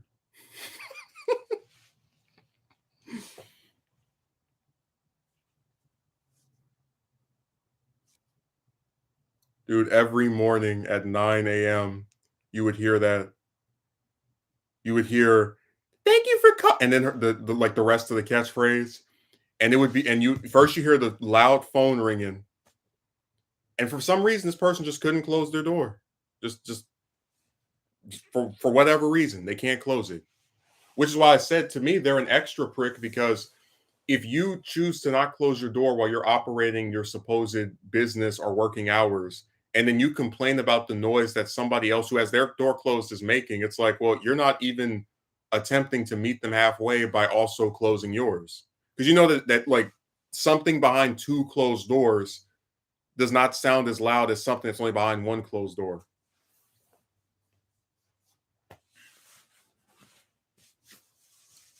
Oh, it was their stupid catchphrase. Every time somebody calls them, they say it. And the rest of the day, they're on the phone talking trash about uh, the girl down the street and some guy and all. I mean, tell you, it's the best job ever. You get to just sit there and type stuff and gossip about people all throughout the day, and you don't have to get dressed. You don't have to do anything. Just type on the computer and talk to a couple of people a day that are work related, and then the rest of your hours are spoken to people that you're friends with. That's why I said that job just seemed like such a joke to me because I can't imagine being able to just talk to whoever I want for 8 hours on end every day while collecting a check. I just think something about that is so nuts to me. Like, how does that even work? But I tell you, these people have really abused this whole like stay at home scenario where they've allowed themselves to not have any kind of actual like they've turned their a lot of the stuff of their jobs into just like a joke effectively. Like it's just a big gag.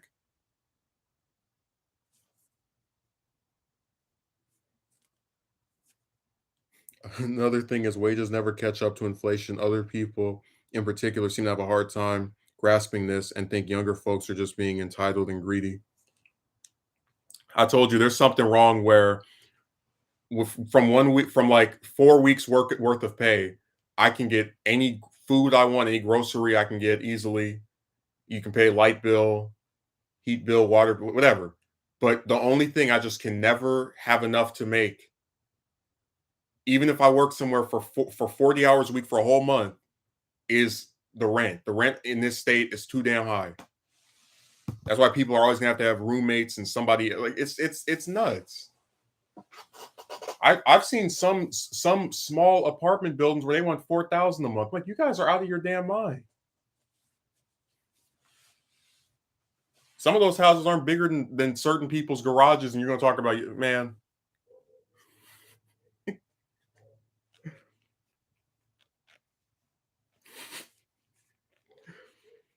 they are insane. I don't know what's wrong with them. Oh, Envoy makes his long awaited return. Nowadays, people just have to work to survive. It's soul sucking. Your passion for life gets drained from you. The booming economy is a phrase to keep the slaves motivated. It might as well be. I don't know what's booming about it if people are having a hard time finding jobs or even being able to pay off the play. I mean, like, I'm not even joking. If you saw how small some of these houses over here are and the prices they're fetching for every month, like, you guys have really lost your minds. Like, houses that are like one bedroom apartments are over are like 1,300 or 400. I'm like, really? Said forget it.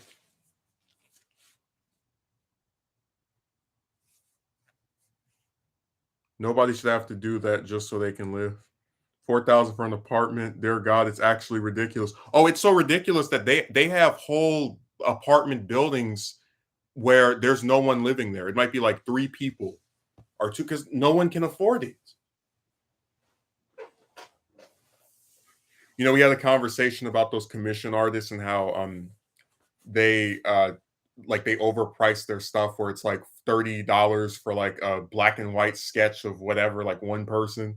And I was saying that like you can make the case that these I guess renters or whoever like decides what these prices of these apartments are, they do the same thing where they price gouge themselves out of having anyone live there. Like because there are so few people that make 4,000 and something or more a month, no one lives in those buildings. They just sit there.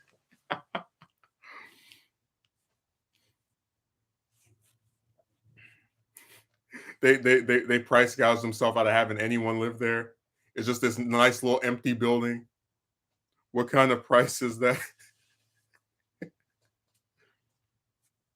I told you, I've seen rooms for rent that are over 1,000, where not even a whole apartment, just one room, 1,000 a month, or 1,100, 200. And again, it's like you want all this damn money for nothing. In my opinion, bedrooms just a bedroom shouldn't cost more than maybe probably like 600, 500. Because if someone is renting a bedroom, they're it's like it's just them by themselves and they don't have that much stuff. So I probably would say it should be a few hundred, but they want over 1,000 for a one room shack. I said, forget that. It's no wonder why you have people in their 20s and 30s that still live with their parents. Yeah, the prices over here are insane. But I told you the prices of everything have been increasing steadily and people don't want to, acknowledge it. Like that's why you'll have some person that's like 60, 70, 80 tell you, "Oh, you didn't finish college because you were lazy and you could have paid for it using grants and loans." And then that same person who is sticking their finger up at you for not wanting to pay 30,000 in tuition went to school in this state 50 or 60 years ago for like 1,000 or $300. You know what I mean? Like they're the last ones who should be talking about any prices. That's why they don't have any empathy because they didn't have to go through this.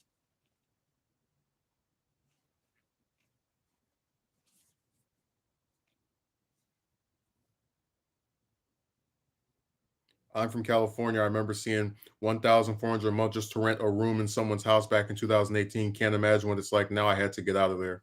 Well, you're not missing much. Envoy says, not to mention they'll charge you thousands for the place, but God forbid you have a problem with the building or the apartment. They'll take forever to do anything about it. The previous generation just doesn't get it. I hate when they say our generation is not trying hard enough. The pricing for everything has gone through the roof. Yeah, and when you combine prices going through the roof with places that won't keep somebody on for more than a couple of weeks or a few months, then you're just not going to get anything. So you're never, even if you're able to afford it for 1 month with some new job, because of how quick they are to get rid of somebody, you're never going to be able to keep it going. You're not going to have the stability to just live somewhere independent of other people.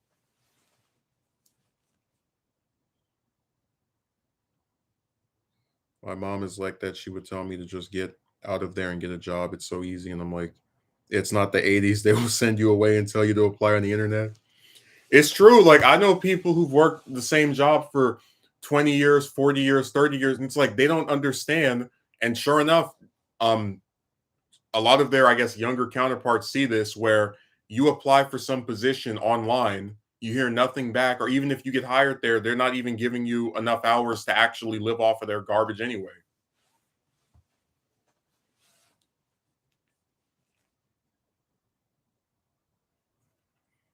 No, if they're not affected by some, they have no empathy. Right? They really want to shame others for living with parents slash family, but it's pretty much a necessity in this economy. I swear, man. I know one person that they moved back in with their parents and like they moved out when they were like in their early 20s, and then like 10 years later they moved back in with their parents. And then again another like 5 or 6 years after that. Because it's like the stuff is just too damn expensive. And I'm telling you, I cut corners all the time with prices. Like outside of getting food, which usually I'll just get like a bunch of food over the weekend or something, and then I can just eat. Like so I just have to keep getting food every day. Like I just have, I'm talking about. You just get it in bulk. I don't even really get anything. So what I'm saying is, if I can't make a 1,500, 600 rent deadline every month, it's because I just literally don't make enough in that amount of time to cover that. Because they always want to shame somebody. You probably were out getting an iPod. I'm like, I don't even. The only thing I bought in the last 2 years that's over 1,000 was a computer, and I bought one of those one time, and that was it. So you can go there with that.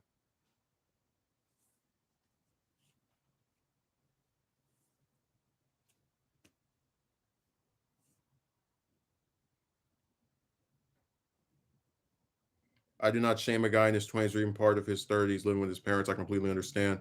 It's not easy balancing your own place, not to mention groceries or car payments. Well, that's what drives me crazy because it's like the 1,000 something by itself doesn't sound that awful, but then you factor in having to pay for food, having to pay for like again other bills, light, water, heat. Some people have car notes. So when you factor all that stuff in, it becomes borderline impossible to do this. Yeah, health insurance. Well, the U.S. keeps making the case for me to move to Canada. I'll tell you that. Like it'll be real nice having free healthcare. Oh, the stupid for-profit system over here. I'm not. Well, I'm not getting into that.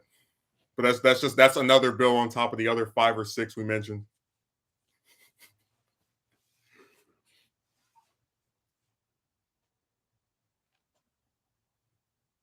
Same here. I moved out, then the prices went sky. So I moved back with my mom, but she owns a whole house and apartment, so I kind of lucked out.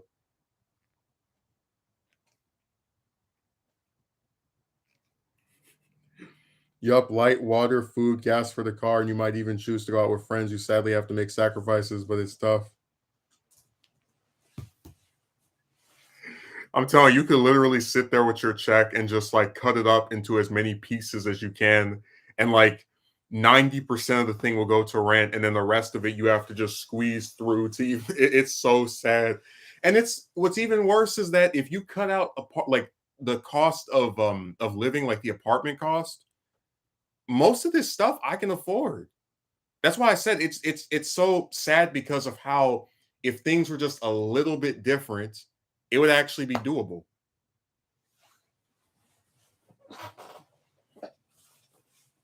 Like I don't have a problem getting food. I don't have a problem, I don't have to pay for a car, but just like, all this other stuff is something that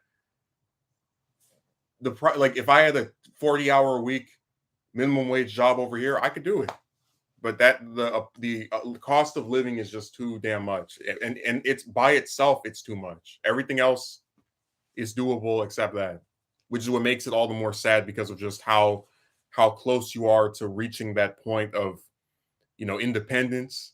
And then there's always something snipping away at it, like, oh, it's just a little bit too much, or these places don't want to hire somebody on for a full-time position. So if you start working somewhere and you get fired after the third month or the second month, then you're back to square one.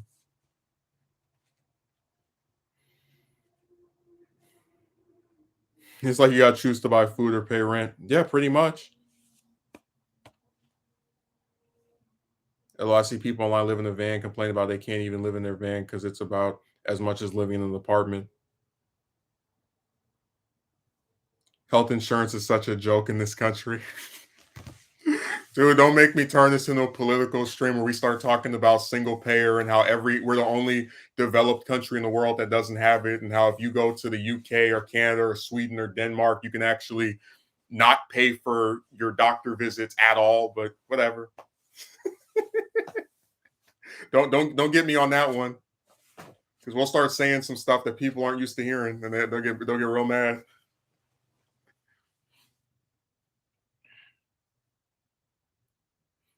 So yeah, Cam, you need to revise your comments and not mention health insurance, because you might start offending some people who like their for-profit healthcare system. They like having health. What is it? These different pharmaceutical companies that can take a drug that's like 100 in one place and make it 1,000 over here. They like it. They love that free market. Really got to choosing between eating or being on the street.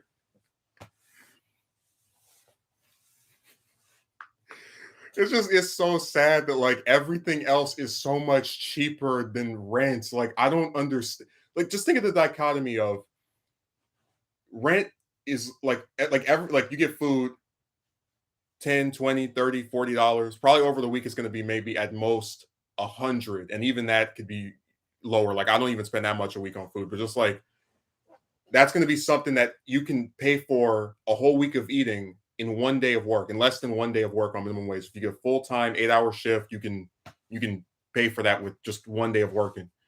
And then it's like you look at the rent cost where it's 1,000 this, 1,000 that, and it's like that's already like 3, 4 full weeks of working, and your whole check is eaten up. That's why I said, like, how the hell is anybody supposed to save anything if they're just going to keep chewing up your whole check for places that aren't even that big?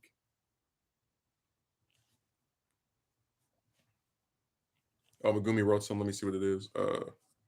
Okay, I found that was so BS. They're making it to where we have to pay for GP or doctor visits. Am I sure you are supposed to get some financial help with the rent inflation?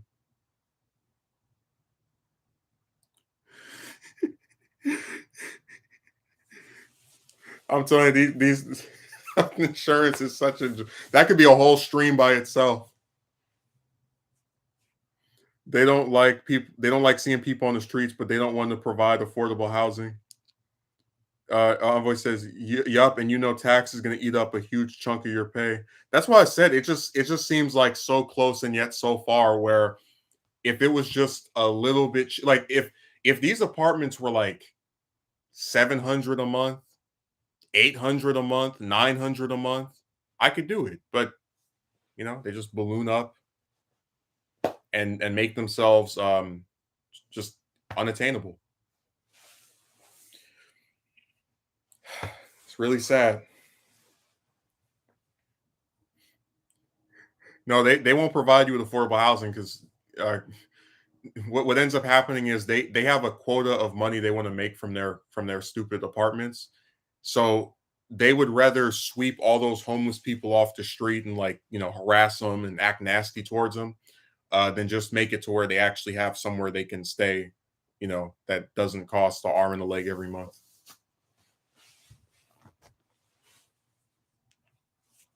By the way, I should mention that actually no, because that's going to be another point I'm going to make. Basically, you have a lot of people who do this like self-made person crap, and then you actually know them, and you know that they lived with their parents their whole lives, who paid for their rent, which is why they were able to go out and buy shoes and all the rest of this stuff that is that they didn't that was not necessary for their survival because they had someone else footing the bill for for again like their entire life. But now they want to sit here and act like they're this very independent it's all BS, you know. They sweep all the homeless people off the streets, but they end up sleeping in the subways. Oh yeah, they have tent cities where it's like a whole bunch of tents just like under the bridge, and like all these different like what do you call it? All these different homeless people like live together, and it's sad, man. I've been getting so many ads and emails from loan companies like, yes, that is exactly what I need on top of all of this. Well, that was why I didn't want to do the college thing because I'm like, so you want me, um, because my tuition for the university I was accepted into was 30,000, and thanks to I guess both debt and loans, this is like 5 years ago, so I'm not entirely familiar with what I did, but it got knocked down to 12,000, right? Um, and I had relatives who refused to pay the rest of it, and I said before that do I believe one person being asked to pay 12,000 is too much? Yes. But do I believe that between three people who together, who like over the course of their lives have been working for 90 years, that the three of them together don't have 4,000 to split between that? No, not at all. Nope.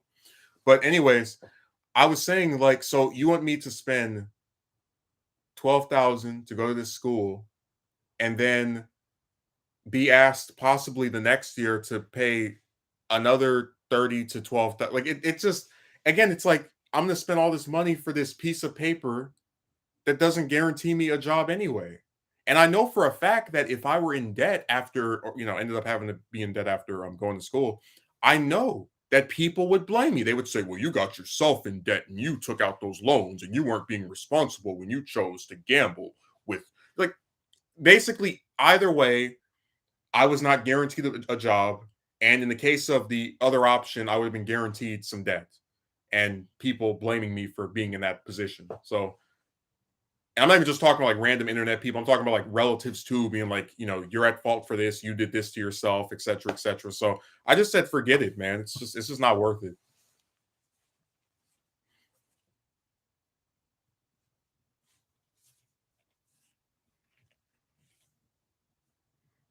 I don't know if it's corny to say at this point, but college has always seemed like such a scam to me.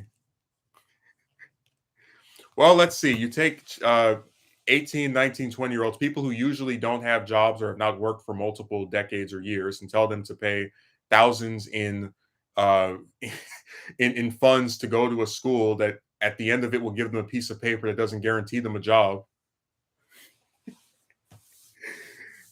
Seems pretty scam like to me. And like I said, college, if you have actual support, can be something that's worth doing in the sense that, like, for example, my best friend's parents paid for him to go to school out of state. So like whatever the amount was, they paid the whole thing. So all he had to worry about was just passing the classes and working some job to like have money for himself as well.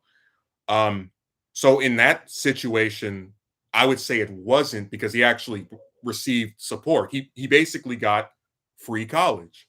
But if you're talking about having someone who has to pay for that themselves, in addition to passing the classes and working whatever job they need to live wherever else, or just if you when you start factoring in just one person who is fresh out of high school having to do all that stuff themselves, then yes, it turns into that. But really, it all just comes down to who has a support system and who doesn't. Because if you don't have a support system, that stuff can really destroy you. Like I said, they try to attract you on this premise of, oh, if you get this degree, you'll be making more money and your life will be so much better. But if you don't have someone who can foot that oftentimes enormous bill for you, then you better be ready to be in debt for the next 10 or 20 years.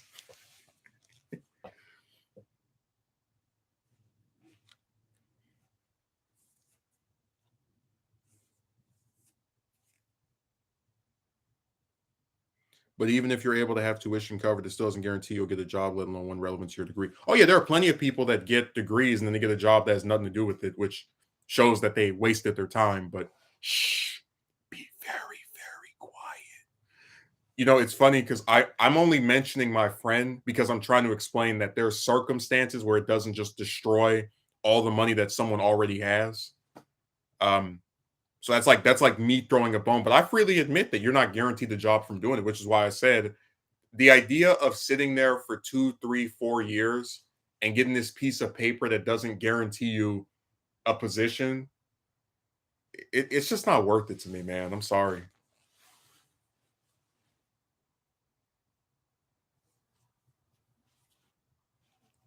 Especially when I know that, there's a whole bunch of other stuff attached to it too, like debt and people blaming me for that. I'm just not too excited at the prospect of attempting that. Meta says that forever. I want loan forgiveness. Man, I sure wouldn't mind going to school, going to college in somewhere like the UK or Canada where they have free colleges, but I guess I should shut up about that one too. I got my shiny 40 degree. Now time to pay down this debt. Woo.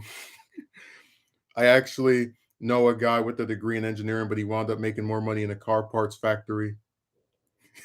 Meta says, please forgive me for my sins. Dude, imagine God comes down in like those like university robes with the little tassel thing. He's like, I forgive you for your debt. And it all just evaporates. Okay, Megumi says, I know what you mean. I truly can relate to not having a support system to go to university, but I already back then was aware of the uncertainty of acquiring a job if I put myself in debt. And I'm telling you, nobody ever takes your side with that stuff. They don't say, hey, you know what? I get you're in debt and it costs a lot. So I'm not gonna get mad at you for being in this position that you're encouraged to be in. Like society in America encourages students to go to college. It just doesn't encourage them in ways on how not to be in debt for the next 10 or 20 years. And it certainly doesn't guarantee them a position after they get the degree that, they spent all these years working for. Yeah, I just kept getting told I'm being negative. Oh, they love saying that.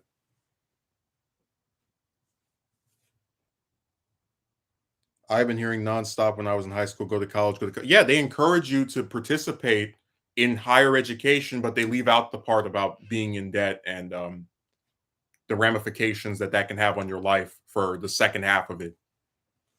So yeah, there are people who are in their 40s still paying debt from like 10 years ago, 20 years ago. And I'm not interested in having that happen. I'm just not. So you can get mad, you can call me whatever. I'd rather not be in that situation.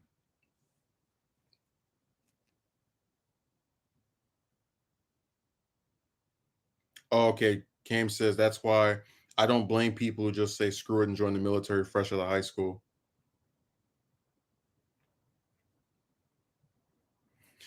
Miller says, "Yup, that's me. Don't do it."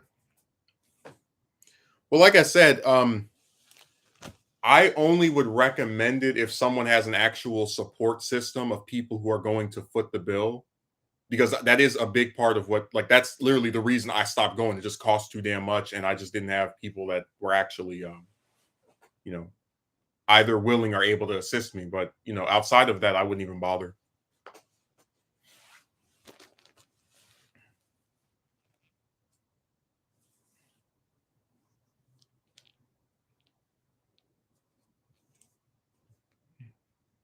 Go be a productive member of society. How? By acquiring massive debt. How do I pay off the debt? I don't know. Figure it out. Well, I'll tell you that a lot of the people who like bark at you orders, they don't really have solutions to stuff. Like if you tell them about these high apartment costs, they usually just say get a better job. Like it's it's just window dressing. And I was trying to explain that in the case of these other ones, they have like people who have support will try to like stick their nose down at people who don't.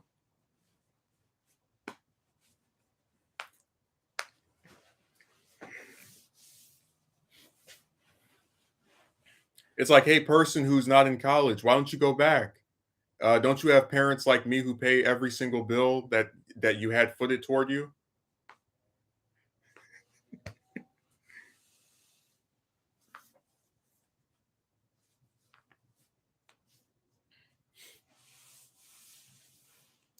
They just make up whatever they want. They don't even care like about facts or evidence, nothing. Just this person is lazy. They don't want to work. They want to go to school. Hello? All right. Okay. Bye. God, every day people just have 900 boxes coming to their places. It's really nuts. Oh, I forgot to mention, I did a stream. This is like back in maybe August, and I know Megumi was there. I was talking about how I got tired of people opening my mail. Like that really pisses me off because I make it a point to where if I see some mail that comes to any place I live, I always look at the name on there. And like I never do that. I never open someone else's stuff at all. Um, and it was driving me nuts that that happened like 2 or 3 times in less than 2 months. So I do this thing now where because I have this other person who's pretty good about not opening stuff. Um, but most of the time, if I order something off of like Amazon, for example, I have it sent to a locker at one of those stores that puts it in there. Oh yeah, that was the streamer we were talking about, like all the like different out. Yeah, now yeah, the She's a 10 stream. I remember that one. So now every time I order something, it goes to the locker because that way no one is going in there. You go to one of those stores, you enter that code in, that thing opens, you get it out, you get out.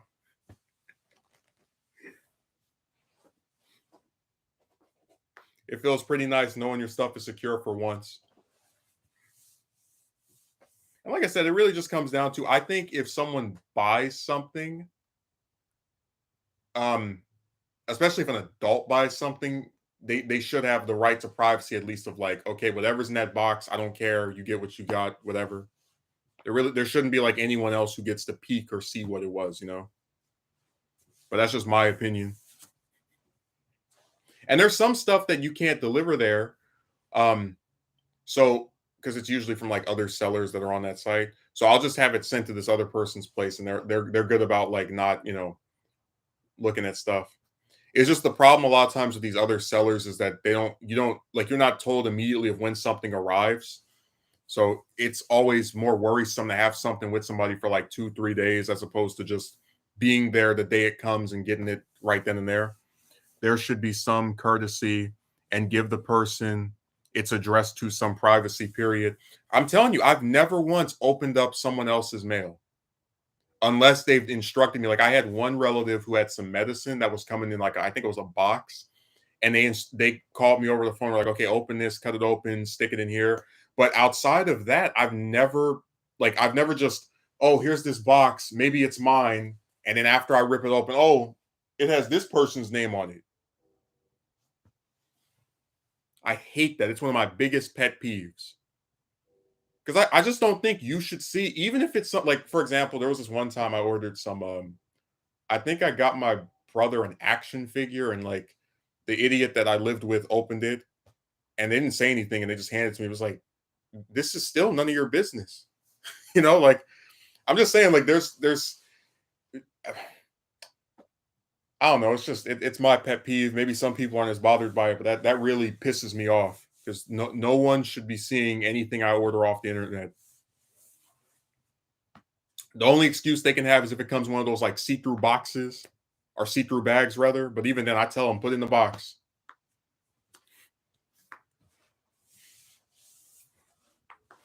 We're gonna box everything up.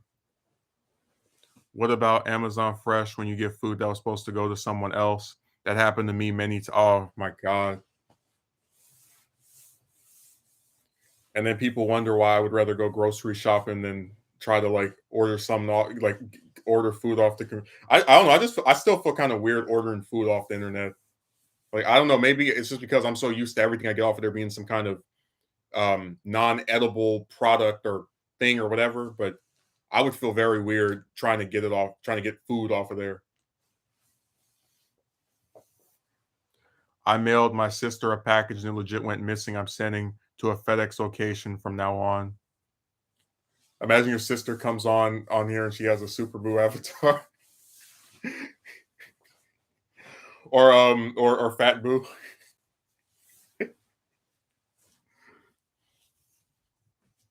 Because I remember we had that joke that if your mother was on YouTube, she'd have Bibbidi as her avatar.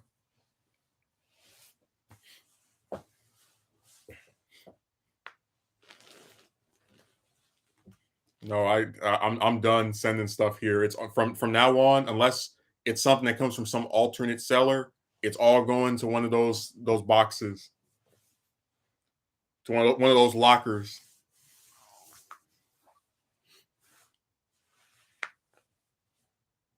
People just don't respect each other's privacy. And like I said, I've had a few people where, due to their age, I believe they opened it by mistake. But when it comes to a younger person, you have to just be completely narrow-minded to, like, just not even look at the name on some before you start chopping into it. You go to that locker, you put that code in, boop, you grab it out of there, zip out. I love those Amazon lockers. They're so convenient. Annoyingly always full around the holidays, though. Oh yeah. Well, I guess we'll just have to order everything in advance of December.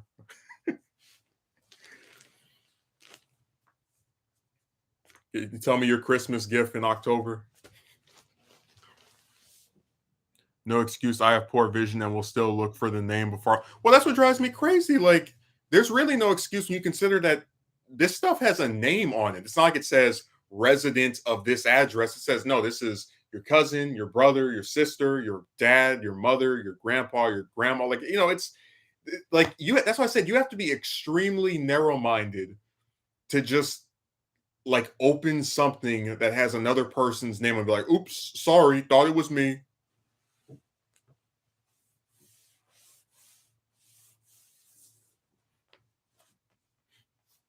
And of course, when I tried telling this to one relative, they weren't sympathetic. They were like, I don't know what the big deal is. You're being so private. It's like, it's not their business. Like, this has nothing to do with them.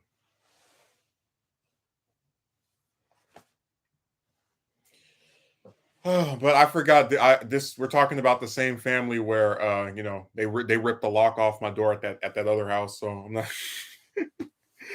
I'm sorry, I forgot who I was talking to or whom I was addressing.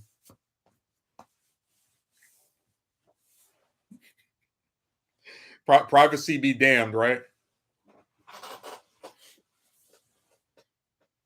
Which stream was that full thing? I got to remember which stream it was where that whole thing was recounted. Because I remember that was the week after the "Do you want a place to live? Do you want to have a place to live when you come back?" When that iconic line was muttered. So let me see, not muttered, uttered. Uh,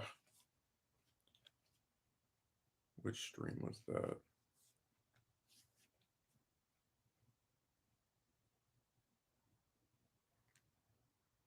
Oh, I think it was on the things that actually matter one. Let me date this. Yeah, it probably was that one.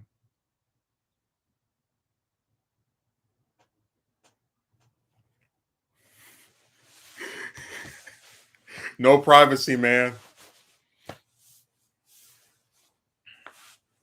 Exactly. I get mail with other people's name all the time, and I just drop it in the return box. If it doesn't have my name on it, it's not mine to open. Well, people just don't care. They invade others' privacy. They don't like, they always talk about the same two relatives. They always talk about respect. Like, you don't respect anybody if you're going to sit there and open their stuff, and you're too stupid to just look and see whose name is on it.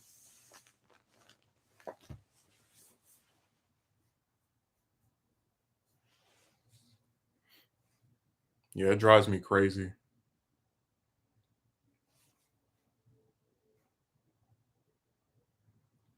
That's why I said at some point I just got to get a separate, like, some kind of thing I can just stick stuff in, and probably like just have a lock on it.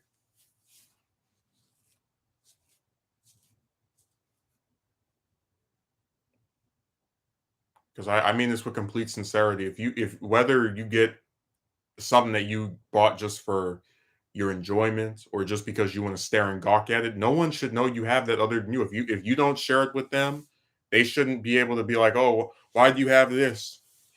What is this? It's just like, I'm just saying, like, I just think adults, even if they live with other people, should have some basic right to privacy. They should be able to do things and not look over their shoulder like, oh damn, is this person about to come in here? Because over at that old place, I had people, they don't even knock on the, or if they knock on the door, they knock and don't even, like, how to explain this? Um, so when you knock on someone's door, like, usually what's supposed to transpire is they go yes, or come in, whatever, right? You knock on their door, and then you come right in. You don't even give them a chance to say hold on or excuse me or wait a second. Nothing. And I think that's rude as well. Like, why are you coming in here just barging in? That's why when they were talking about they want me back there, but then you're ripping the whole like lock out of the door where there's just these two big holes inside. It's like that is showing you don't want me to have any privacy, because now instead of just I'm talking about, like, if you have a door where there's two giant holes and somebody can just stare in there through it, it's weird, man.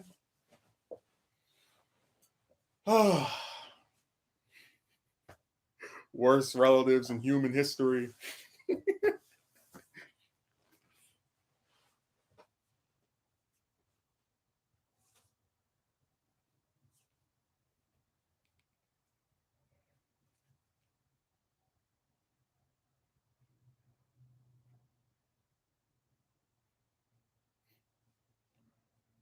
God, I'm telling you, people have lost their minds. They say one thing and do the other. It's like, oh, I want you to be there. That's why I never have reached out to you since you left. I totally want you to be there. Totally want to see you again.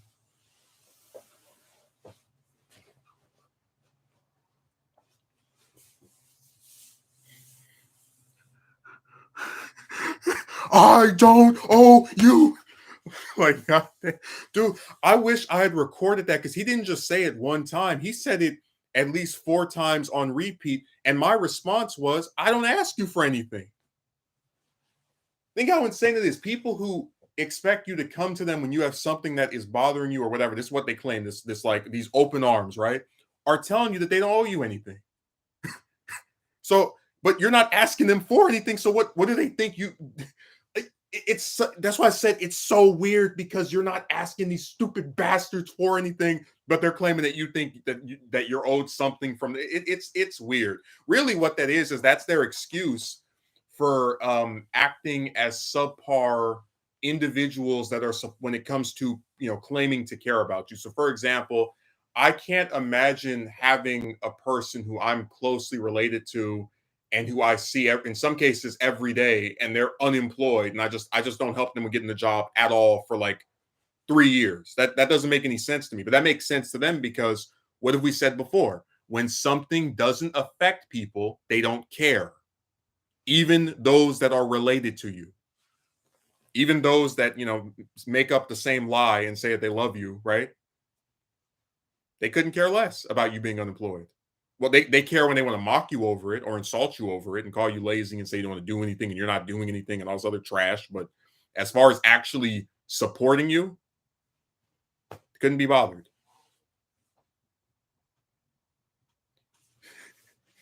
We might have to make an animated adaptation of this. Nice 2-hour film. He really thought, like, I'm in his car, I'm just gonna sit here and listen to this. Nope.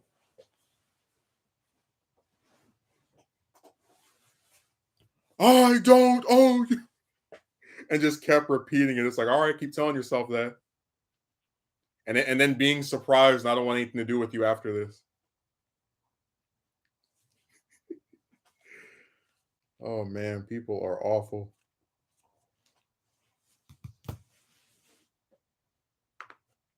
Just the way they act and like the things they say to each other. Like, I'm very serious. I can't imagine being related to someone and like seeing them every day or even like once every week or anything like that, and just being like, well, they don't have a job and I'm upset by this, but I'm not going to get involved whatsoever. Because like I said, these same two individuals, they didn't take me to any interviews. They didn't assist me with filling out the applications or give me a referral. The one time they tried to get involved was only after I got a position, which is already after 3 years of them doing nothing. I said before, one of them, the one that the spin artist was defending, even mocked me and made fun of me for being unemployed. You think you're so smart? Why don't you have a job? I'll never forgive that stupid, brainless, waste of sperm bastard for saying that. I don't care how many years pass. I don't care who says, oh, they didn't mean. I don't care. That's not something you say to someone you claim to care about.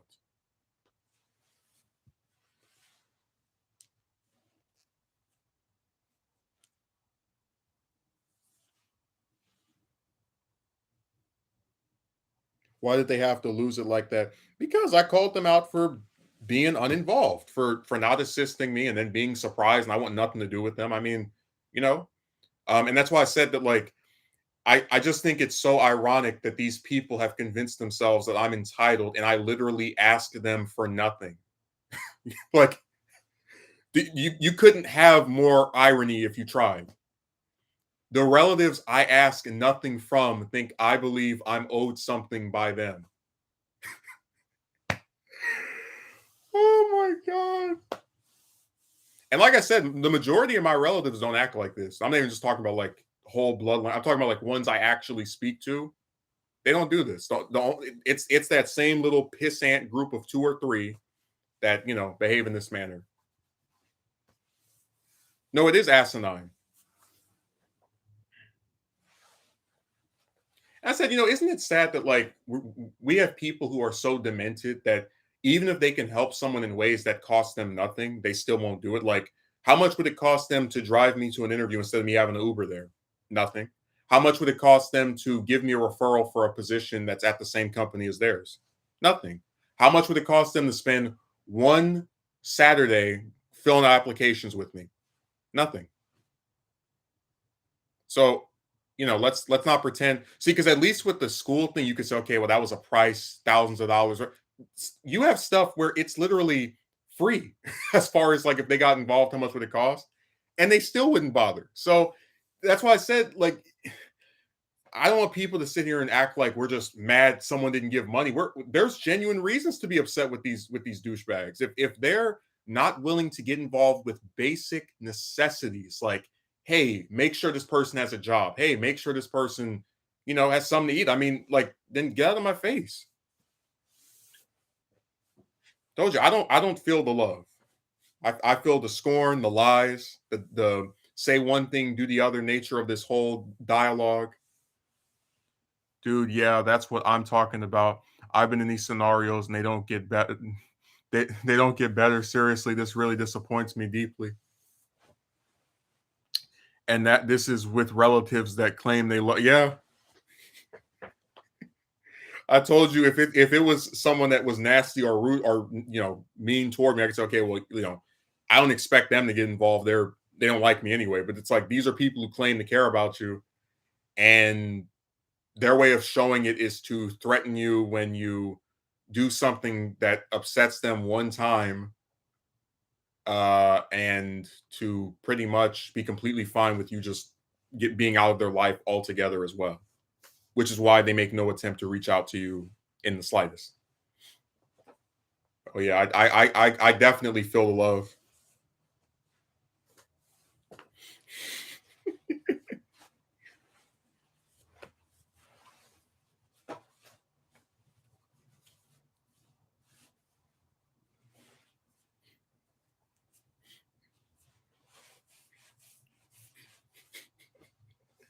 I told you that it's like I don't even I'm not even joking when I say this stuff feels like something out of the Twilight Zone because like it it just doesn't make any sense to me. The things they're doing and the things they're saying are so at odds with each other. And there's like so many layers to it. Like it's one thing to just not be involved with someone you claim to care about, and then we can call you out as being full of crap. But then it's like your response to not being involved is to say that the person is not owed anything by you, even though they're not asking you for anything, is the most ironic part of it. So it's like instead of acknowledging, I could have done more to assist this person, you double down on your inactivity and then are surprised when that person wants nothing to do with you.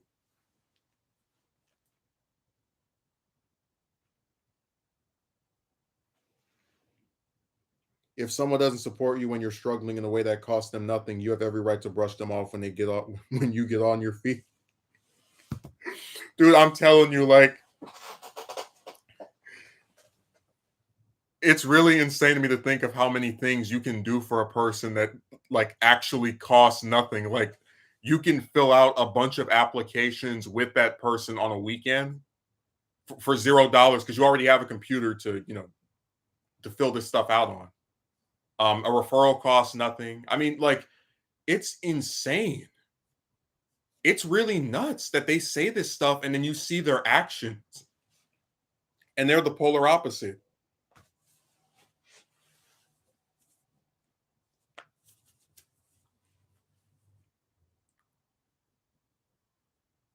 God, man, people just I wish they would actually like mean what they say, like do things that are tantamount to what you're claiming. They just don't care. Their rhetoric doesn't match their actions. No. But again, the problem here is that you're dealing with people who not only are not going to acknowledge the fact that their rhetoric doesn't match with their actions, but they're never going to be accountable for their lack of action, and in fact are going to then try to attack your character when you call them out for being hypocritical. So that whole thing of like he's entitled and he believes he's owed some, that's just a stupid thing they say so they can get away with claiming to care about somebody that they literally do nothing for except, you know, some like generic act like, oh, I pay bills at this place that this person lived at for a few months, even though after they left I was still paying for it, which shows it wasn't for them, it was just for me and this other person and they just happened to be there. But oh, I love them because I paid for something that happened to affect them.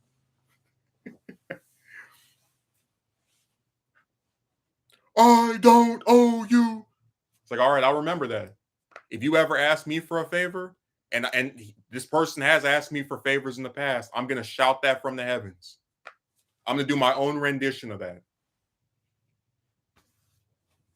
So don't ever ask me for a favor.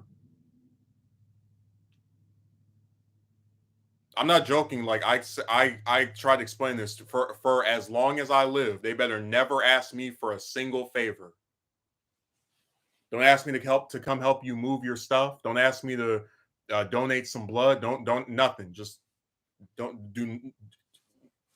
Stay away. That's actually a part I left out twice. That the same person that was saying that they don't owe me anything. When they moved from their last like 3 or 4 places, I assisted them. Like I helped move their stuff. You won't. Don't worry. You won't see me do that again. So people are real scumbags. Like they do some really disgusting things to those that they claim to like or to otherwise care about.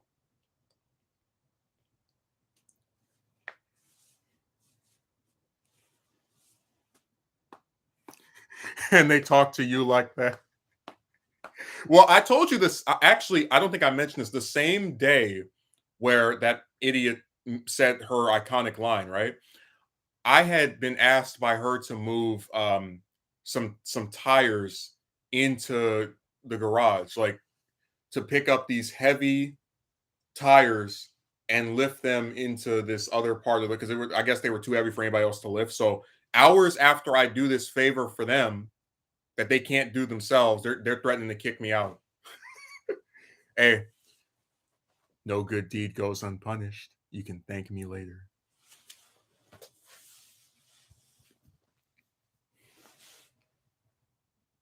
You think I'm kidding? Within hours of me lifting these heavy tires that no one else that was there could lift, they're asking me, "Do you want to have a place to live when you come back?" And if that doesn't show you how ungrateful and ridiculous that situation is, nothing else will. Twilight Zone confirmed, man. Well, a lot of people think if you don't pay bills, then you're not doing anything. But there's a lot of stuff I did around there that unfortunately just went unappreciated, unappreciated rather. But again, most of it comes down to the fact that we're just dealing with people who are having a power trip.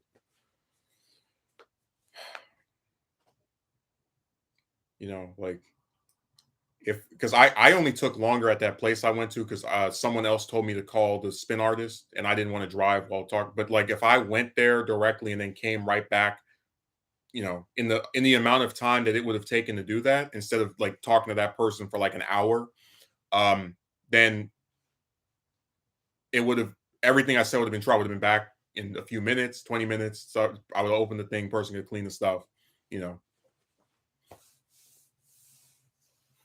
Am I dreaming? Unfortunately, not. I tell you, they better hope they never have anything they need from me because they're not getting it.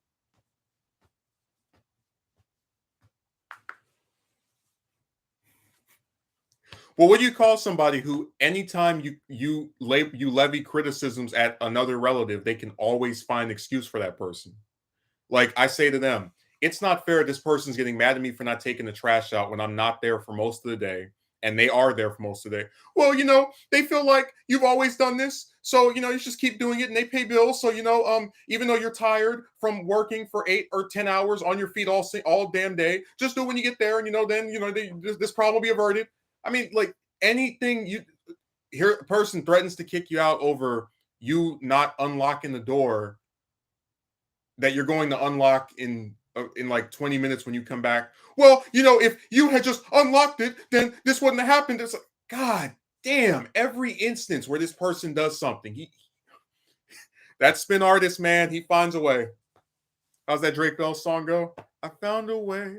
I found a way. That's what they do. I swear he is to that person what these guys online are for these chicks. Like they just defend everything they do. It's always your fault. And I'm tired of it. Like I don't need to be around that. I have enough people blaming me for stuff I didn't do online. I don't need in real life as well. It's my fault this person threatened to kick me out. It's my fault this person was getting mad at me for not taking the trash out when I wasn't even there for most of the day. Always my fault.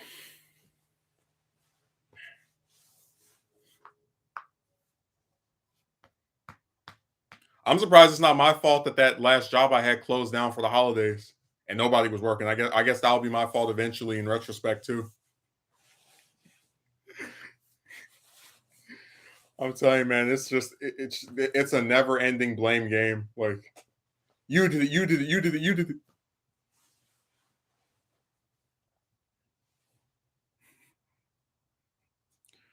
God, Zeal shows up at the like literal last minute.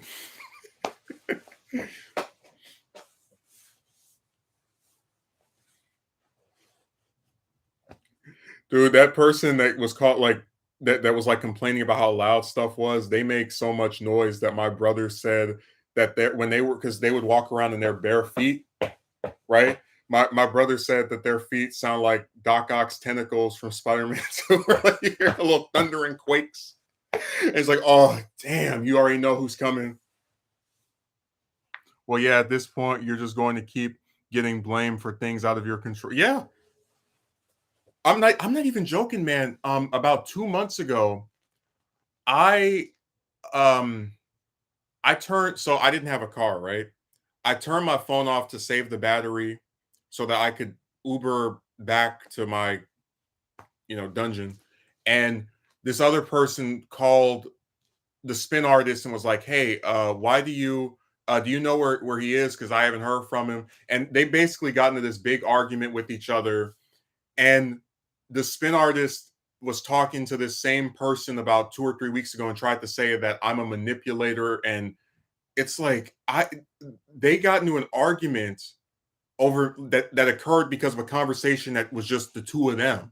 Like I had nothing to do with this because this argument set off them not being on good terms since November, like for the last 3 months or whatever. So I was, I guess you call it the catalyst, but I couldn't have expected that if I turn my phone off, this other person is going to try to figure out where I am and they're going to call this person. Then the other person is going to react in such a way that it like pisses off the one looking for me.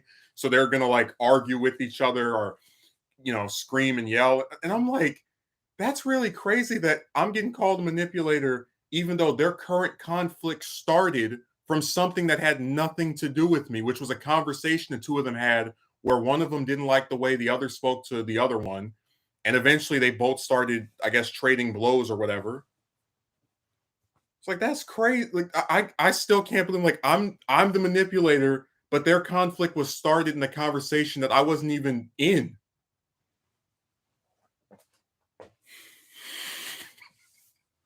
You just can't win with these bastards, man. Like, oh my god.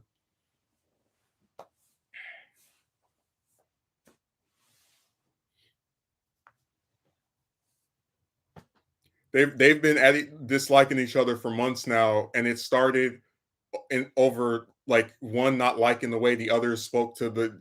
It's oh my god.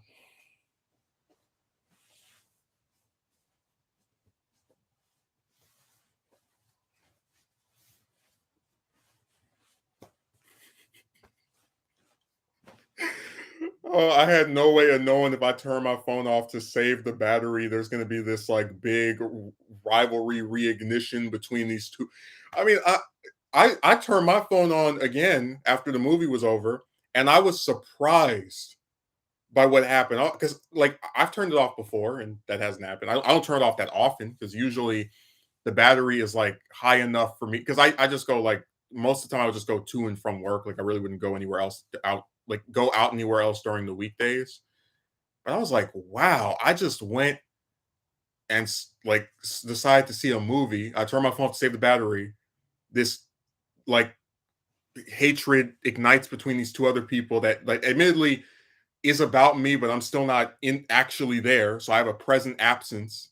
And then now one of them is saying that I'm a manipulator and trying to like sew the two of them against each other, even though the other person doesn't like the spin artist because the spin artist was speaking in like a dismissive way toward them. It's just so like that's why I said I'm just tired of getting blamed for like dumb stuff that I'm not even involved in. Like that's nuts. Yeah, that was my reaction. Oh wow! When I found out they were fighting over some conversation. This sounds like something the Hollywood movie writers wouldn't be able to comprehend or make up. It's that insane. I told you it's really just about a person or two people that never want to acknowledge the role they played in anything being the way it is. So they just pick whoever else they can and call them the the target or call them the catalyst for this stuff happening. But like I said, the other one that the spin artist defends is a real turncoat because they had a person who I'm not even joking. The Monday of that week, they literally hugged this individual after they argued. And then Thursday, they were talking about that person was bullying them and making them feel uncomfortable and threatening. And I was like, you know, that person that they said that to, I have my problems with, but that person always defended them. Like when I would talk trash about them, they would defend them. So like I was saying to them, how does it feel to be betrayed by someone who you I mean you tried to embrace and treat like they were your sibling and they just backstabbed you to look more innocent for their actual, for like someone they're actually related to. Like I just think something about that is so wrong and screwed up, even as a person who's had like problems with the individual that they're like talking about, just the angle of you were decent to this person, right? And then you just get treated like they just backstab you, they just I just think that's so messed up. But it really shows you their quality as a human being that they just switch from one side to the other.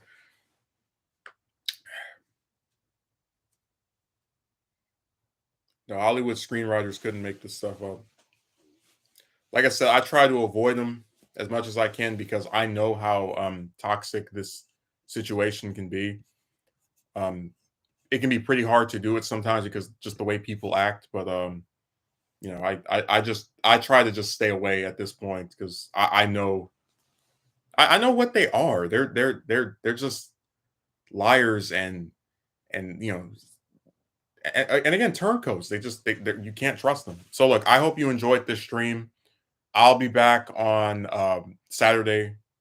So thanks for watching Megumi, and came, and Meta and Envoy, they all made their grand long returns.